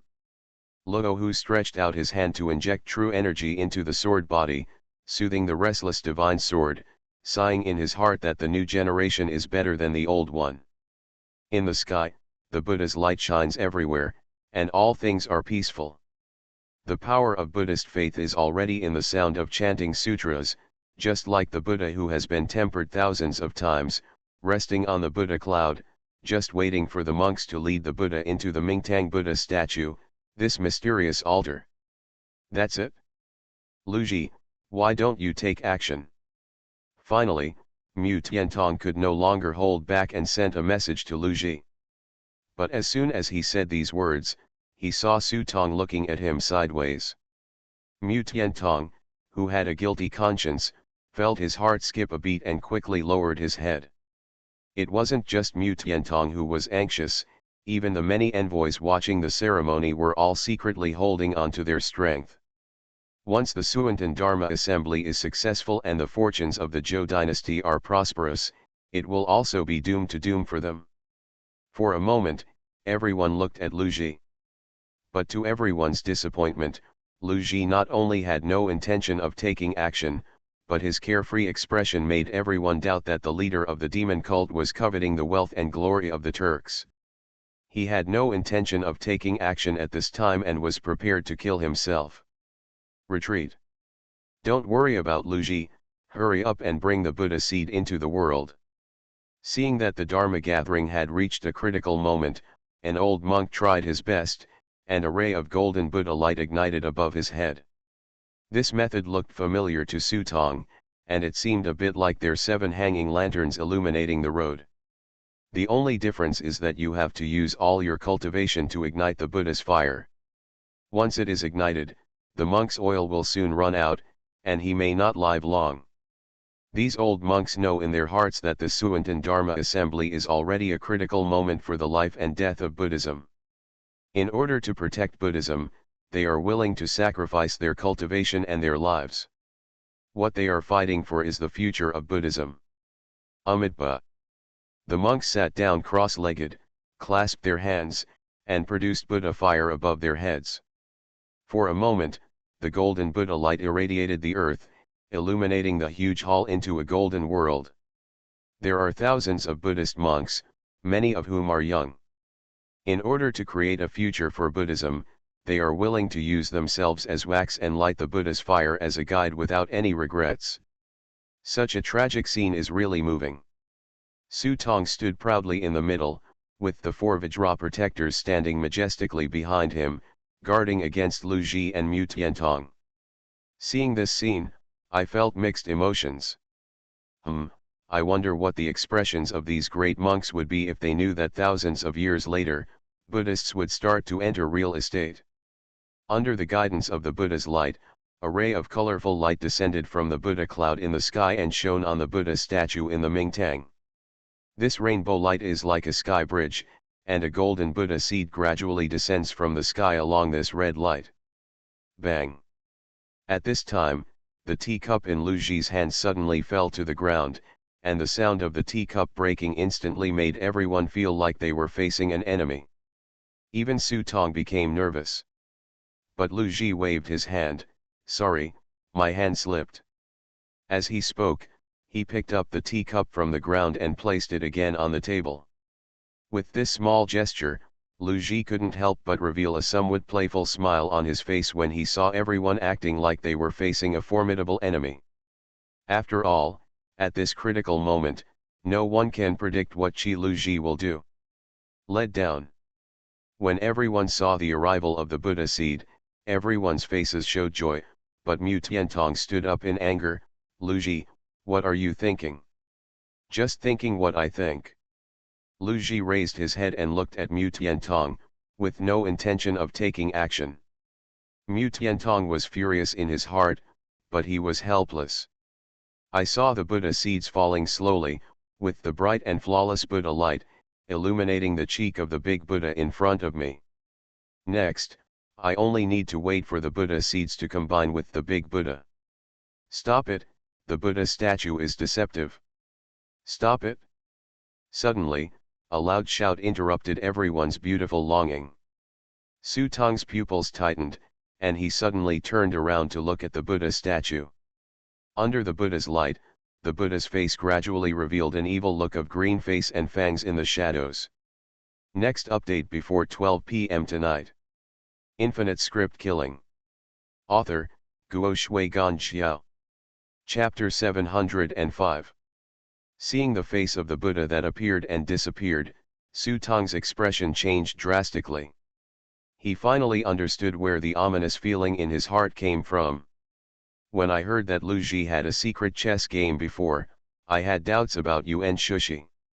After all, the coffin was taken away by the Turks, but how did the Turks know that the coffin was in the ice cellar in the courtyard where they lived? You should know that very few people enter the ice cellar.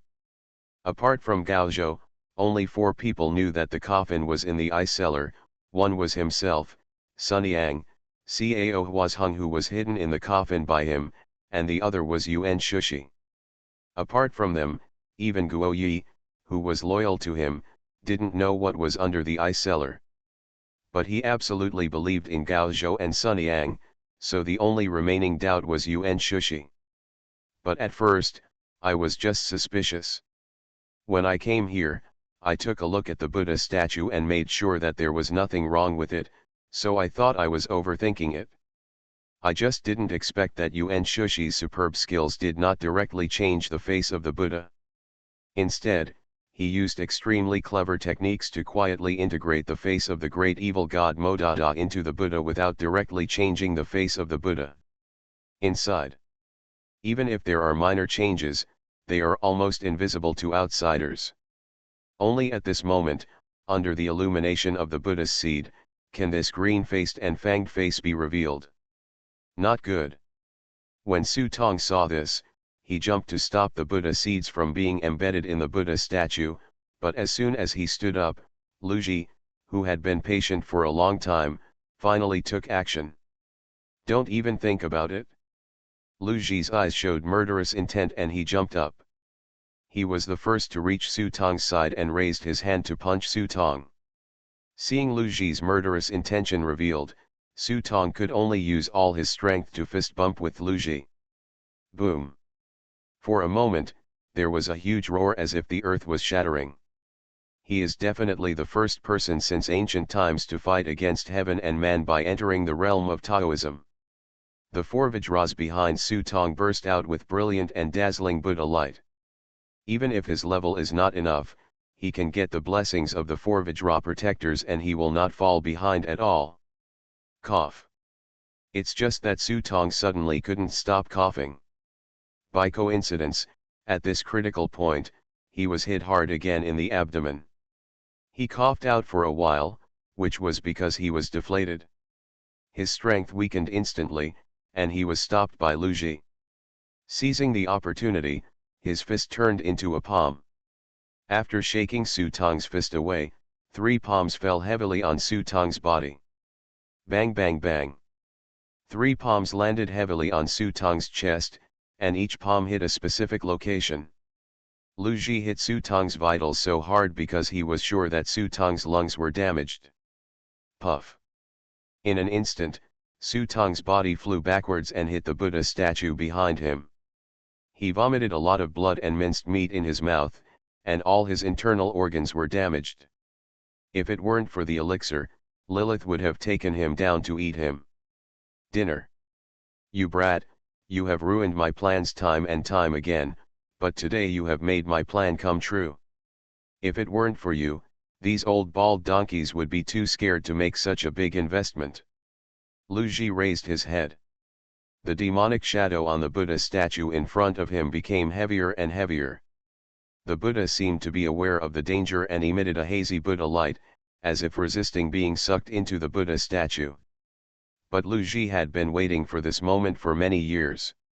When he saw this, he formed the Mochuo seal with his hands, and with a slight stroke on his fingertips, a drop of bright red blood squeezed out from his fingertips, and was gently probed by Lu Ji. Go. The blood drops fell on the Buddha statue, and for a moment it was like a pot of sulfuric acid poured on it. The whole face instantly rotted, revealing the true face of the evil god Motuo. We sincerely invite the evil god to come to this world. Rumble, rumble. The originally clear sky was suddenly clouded with thunder and lightning. Thick dark clouds covered the sun in the sky, and a huge figure was quietly emerging from the darkness. Ding ding ding ding ding. The bell hanging in the sky made a harsh ringing sound, and many of the objects in Ziwei Palace exploded at this moment. The evil god came to the world, and the gods retreated. Buddha, Buddha. The old monk sitting on the seat looked at the haze gradually swallowing up the Buddha cloud, and was so excited that he lost consciousness and became mentally confused. Presumptuous. On the Yingtian gate of Ziwei Palace, the 7 Jinwu Guard commanders saw this and took out a jade tablet from their arms. There were 9 jade tablets in total. The jade tablets were merged together to form an astrolabe. This is the second artifact given to Shinwuvai by the saint, the Juyeo astrolabe, whose full name is also called the Juyeo fixed astrolabe. The 7 people raised the jade plate high above their heads, and suddenly they saw 9 rainbow lights rising into the sky on the astrolabe, like a magic sword breaking through the dark clouds in the sky, trying to sweep away this evil cloud. It's useless. The evil god has come to the world, and none of you can stop him. When Lu Ji saw this, he couldn't help but sneered. The Juyeo fixed astrolabe was a good thing, but after all, there were not enough users, so the power could only be 50% to 60%, which was far from enough to summon Juyeo Star Lord to come. But God Moto is the true God who came to the world. How can they stop this huge divine power? Rumble, rumble. Sure enough, as Lu Ji said, the skills of the 7 people were obviously not enough to maximize the power of the Juyeo astrolabe. The huge shadow in the darkness is gradually covering the entire city of Luoyang.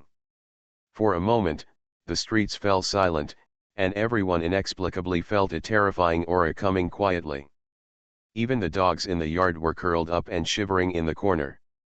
Through the reflection of the dogs' pupils, you could see a pair of huge blue feet stepping on the streets of Luoyang City, with hangings on their grey-blue bodies. Full of skeletons and corpses, it is as tall and majestic as a mountain, with an almost invisible end. Not good. Upon seeing this, Cao Huazheng jumped up and climbed onto the roof of Yingtianmen Tower. I'm here to help you. I saw Cao Huazheng rushing forward, holding the Juyeo astrolabe with one hand, and pouring all his power into the astrolabe. With the addition of Cao Huazheng, the rainbow light on the astrolabe became even more dazzling. Puff puff. 8 rays of divine light were seen descending from the thick haze, as if the haze had penetrated a hole and formed a rainbow wall sky curtain, running horizontally in front of the black figure. Upon seeing this, the shadows let out a huge roar, which turned into rolling thunder and exploded in the ears of mortals. It felt like the sky was about to collapse, and it felt like the end of the world, which made people feel desperate. followed by a huge palm wave, sweeping across the rainbow light. Ka. The rainbow light suddenly began to crack, and the 7 people standing on the Yingtian gate suddenly turned ashen. Ha ha ha ha, the mantis is using its arms as a chariot. Lu Ji smiled ferociously when he saw this.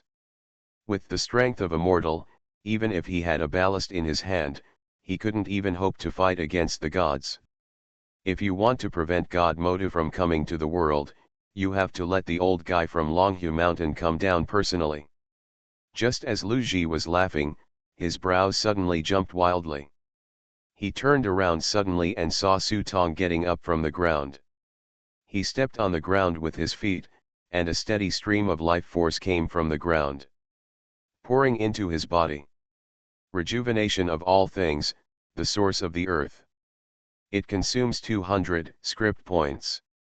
After activation, it can continuously absorb life force from the ground under your feet, increasing your own recovery effect by 200%. And enhance physical defense by 40%.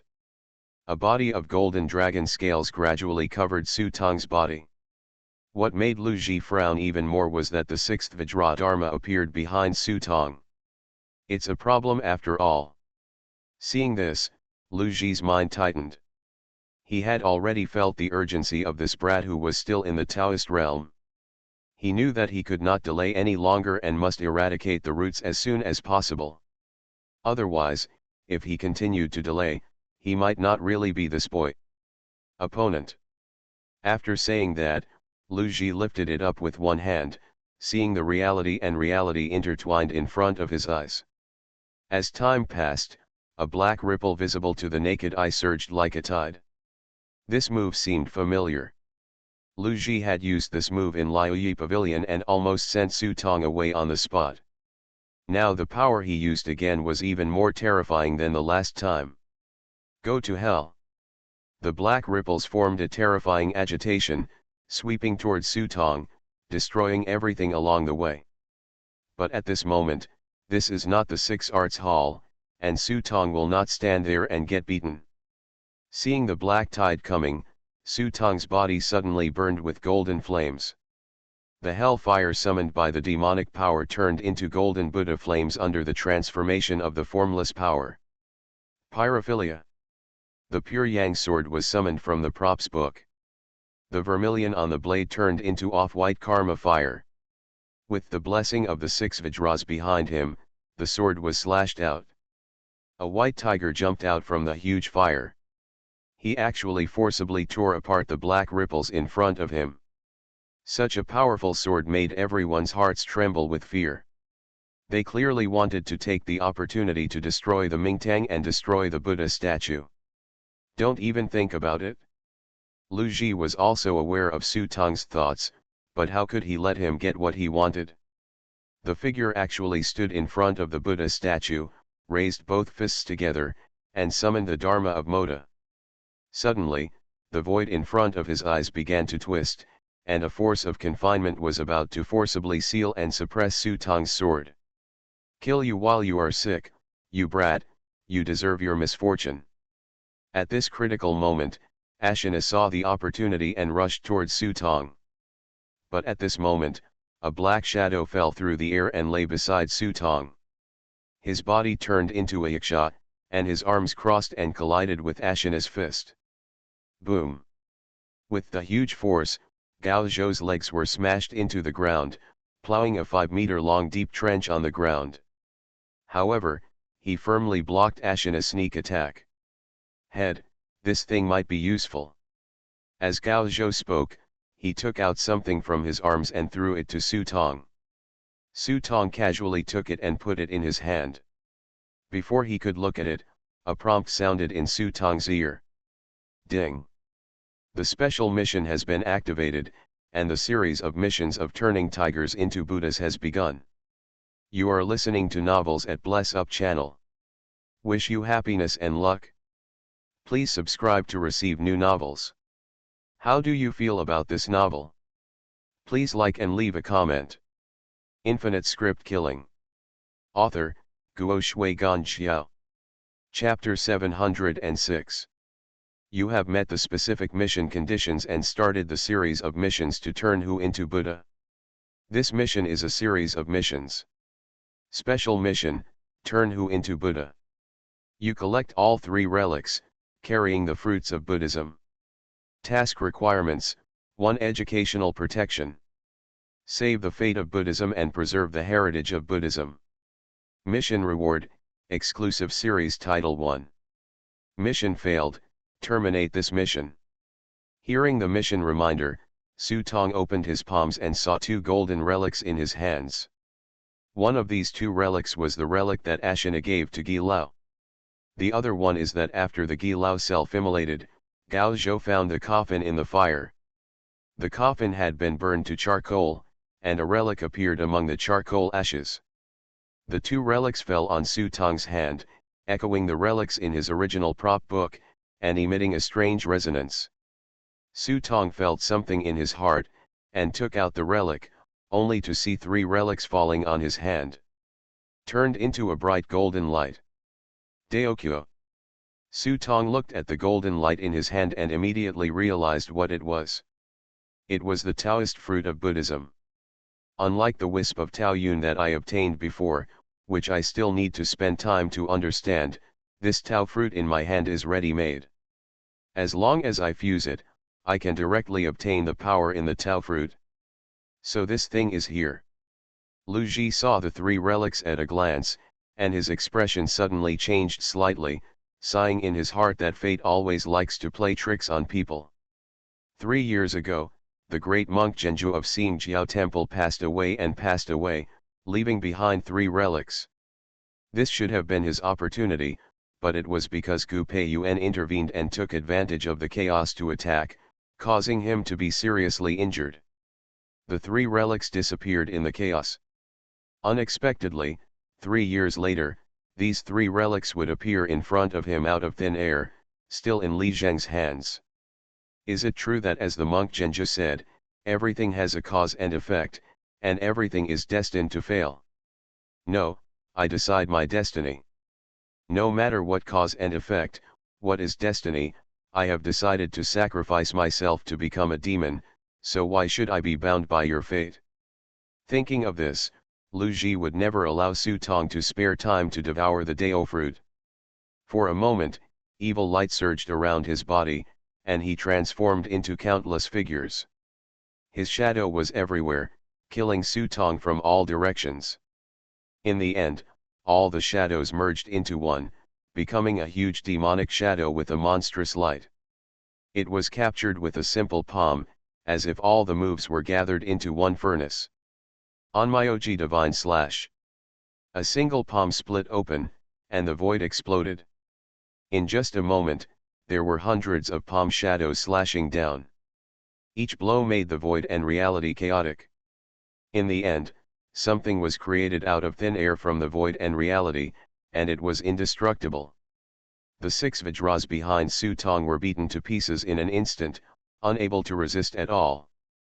Even if one's skill continues to improve, the gap in realm is still like a divine punishment. The scales all over his body exploded, and he stepped heavily on the ground with 1 foot, making a big hole in the ground before he could barely stand still. After glancing at the light spots falling under his feet, Su Tong began to count the time silently in his mind, and then quickly stepped back. Lu Ji is indeed the top man today. No wonder so many people let him run wild in this Ziwei palace. Commander. Wu Fan stood next to Luo Hu, seeing Su Tong being suppressed and retreating, he couldn't help but look at Luo Hu aside. But Luo Hu didn't move. He was waiting for a suitable opportunity, because he could only use 1 sword, and after 1 sword, he would have no fighting power. Facing the full attack of this enlightened heavenly being, Su Tong retreated step by step. The dragon scales on his body continued to explode, revealing bright red blood, but the look in his eyes remained unwavering. Such a look made Lu Ji very angry. It made him feel that although Su Tong in front of him was small, he was like an indestructible rock standing on the coast. No matter how rough the waves beat, he could always stand strong from under the water. Show your head. Resist, what other trump cards do you have to show? Su Tong didn't speak, but still retreated. The injuries on his body became more and more serious.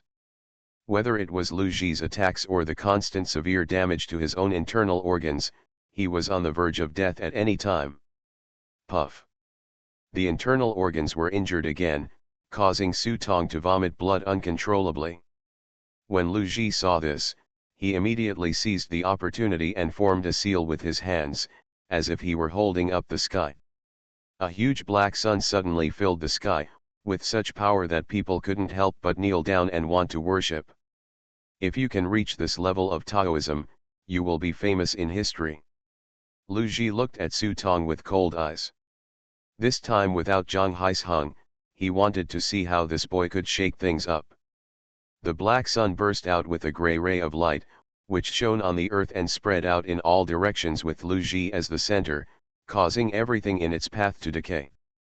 Some monks just touched these lights, and their bodies instantly turned into dust.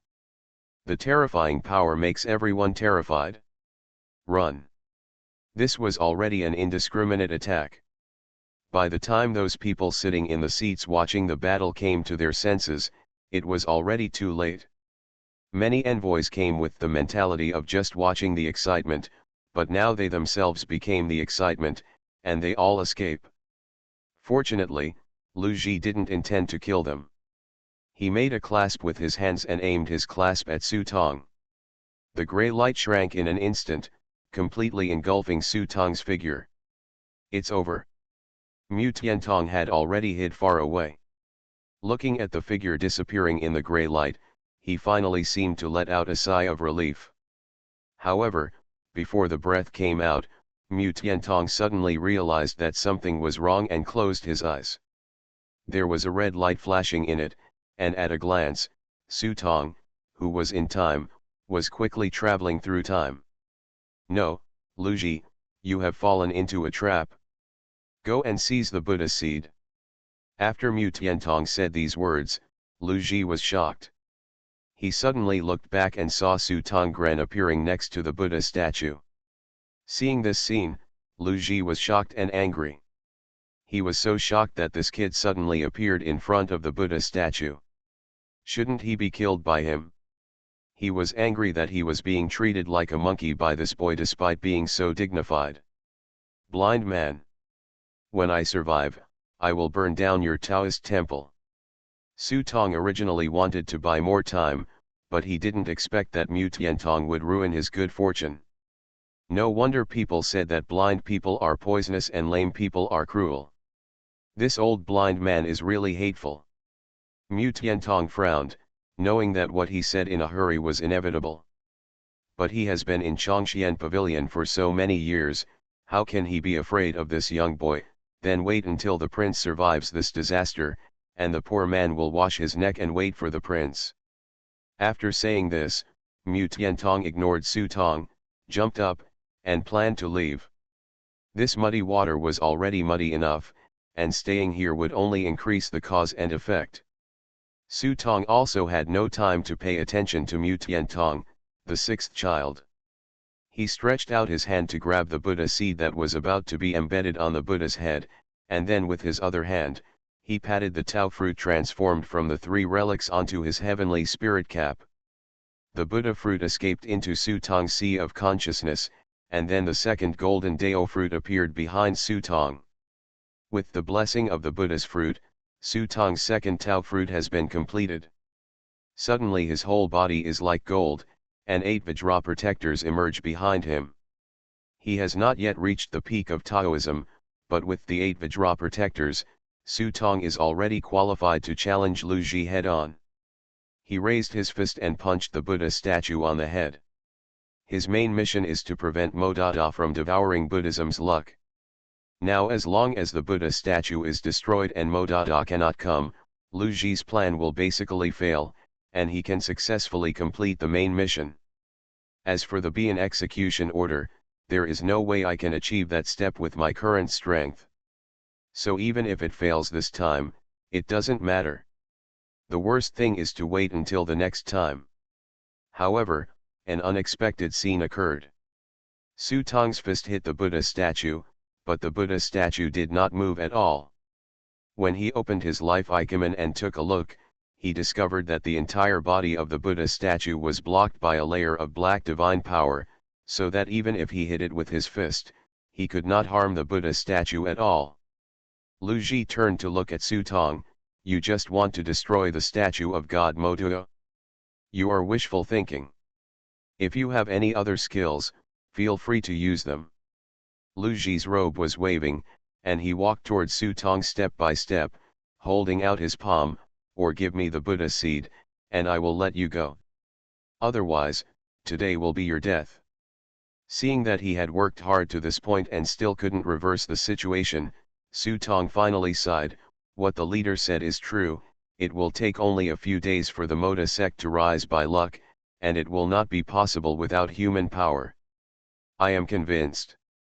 After Su Tong finished speaking, he clasped his fists and raised his head high.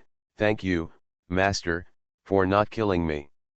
Seeing Su Tong's recognition in this way, Lu Ji was wary in his heart, but his face was extremely helpful. Seeing this, all the Buddhist monks shook their heads and sighed. It's over, Buddhism is over.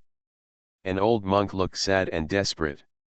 However, at the moment when Su Tong bowed down with both hands, Lu Ji suddenly felt his head sink, as if he had been hit by a stone, and there was pain between his eyebrows.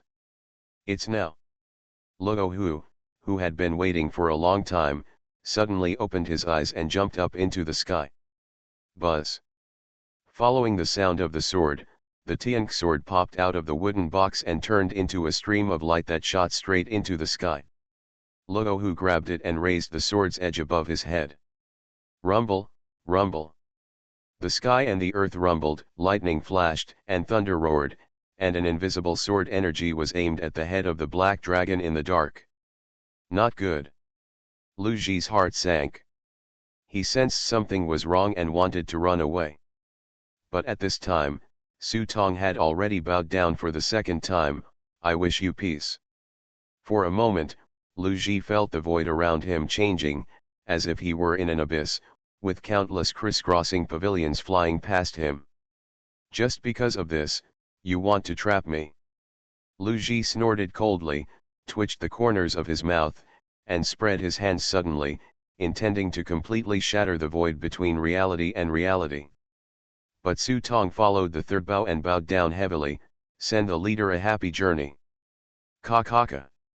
Everyone heard the sound of the door opening. Lu Ji suddenly turned around when he heard the sound. He saw a woman with black hair flowing and a long black skirt fluttering in the wind. She was walking barefoot. Wherever she passed, black the water surged, and a slender jade hand penetrated the void. It picked up flowers with its fingers and aimed at Lu Ji to take pictures. Infinite script killing. Author, Guo Shui Gan Xiao. Chapter 707. Enlightenment. Lu Ji was confused and couldn't understand where this woman came from. He had never heard of a woman becoming enlightened before, let alone that this woman came out of nowhere, as if she appeared out of thin air. If Lu Ji hadn't noticed the pressure on that white jade-like palm, he would have suspected that he was under an illusion. Facing the incoming palm, Lu Ji leaned back, tiptoed, and immediately flew backwards several feet to avoid the woman's palm. But the woman was like a gangrene attached to her bones. Her toes did not even touch the ground. She flew a little higher in the air, touched the water like a dragonfly, leaned forward, opened and closed her palms, causing the void around Lu Ji to explode. The invisible force seemed to be fixing Lu Ji between reality and reality. Between. Court death. Seeing that the woman was merciless, Lu Ji finally started to fight back.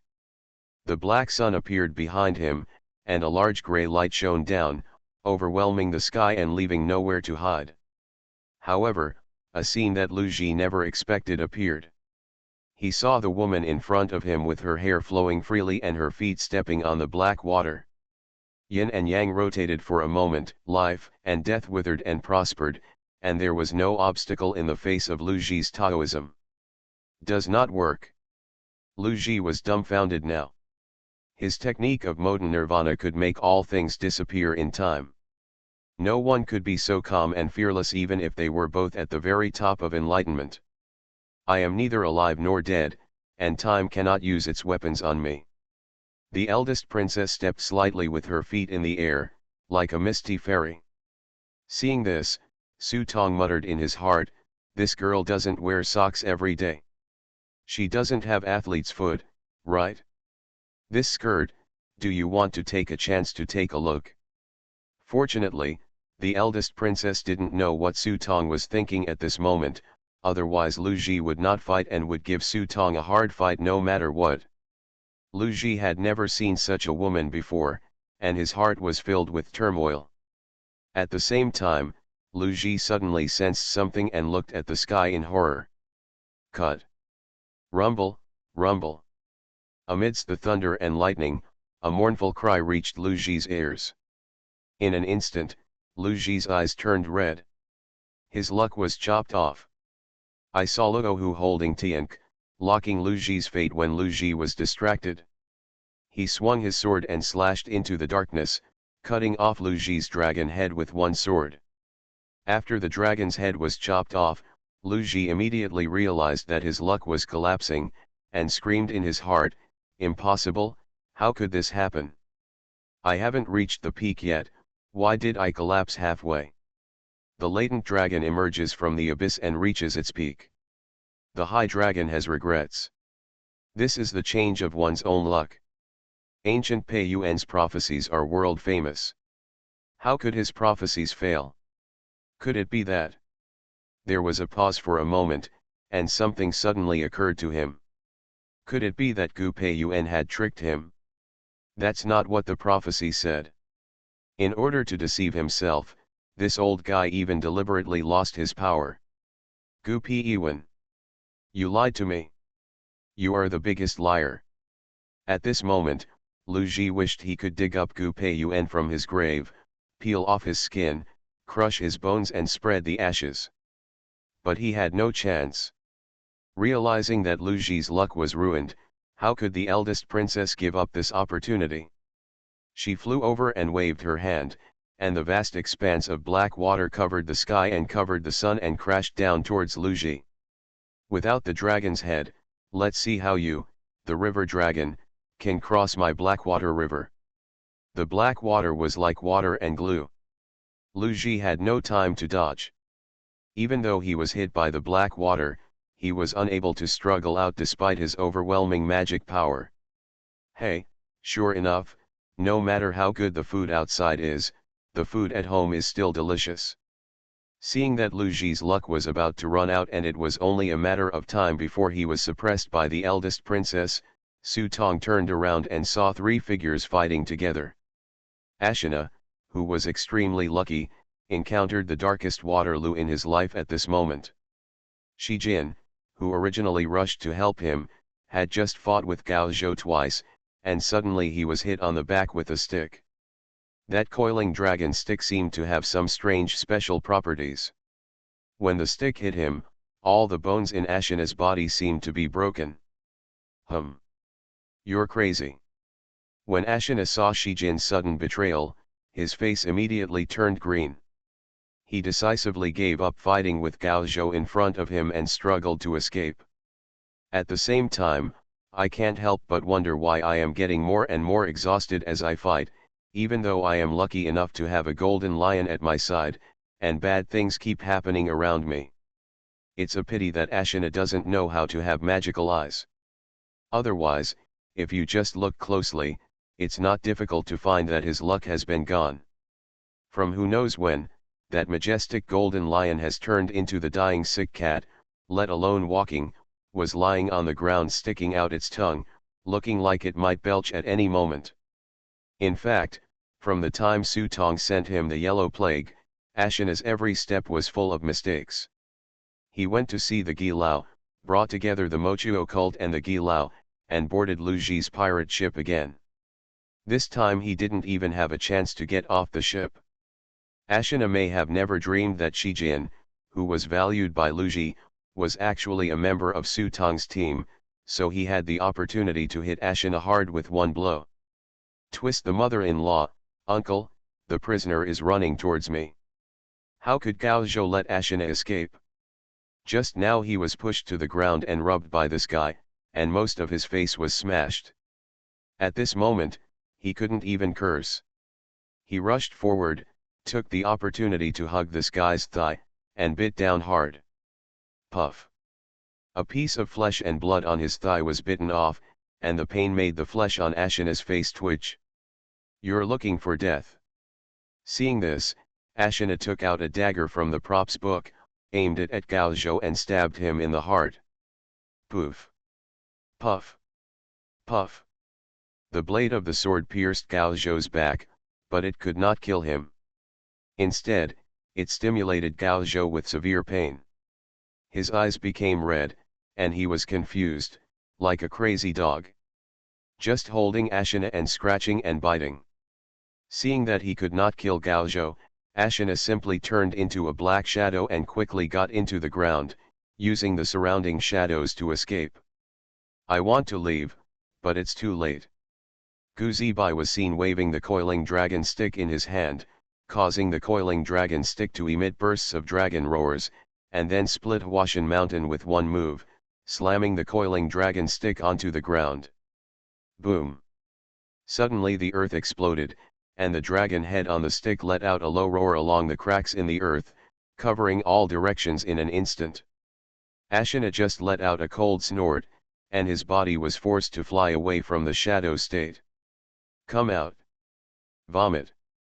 Ashina's body fell heavily to the ground. As soon as he got up, he saw Gao Zhou rushing towards him like a mad dog. This unfortunate boy. Seeing the lively fight between the three, Su Tong did not interfere, but took out a pill from the prop book and swallowed it.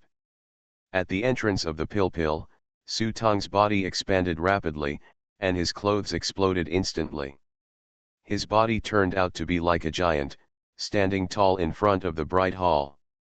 Even the large cassock on his body was used by Su Tong as a fig leaf, making him look smaller with disgust on his face.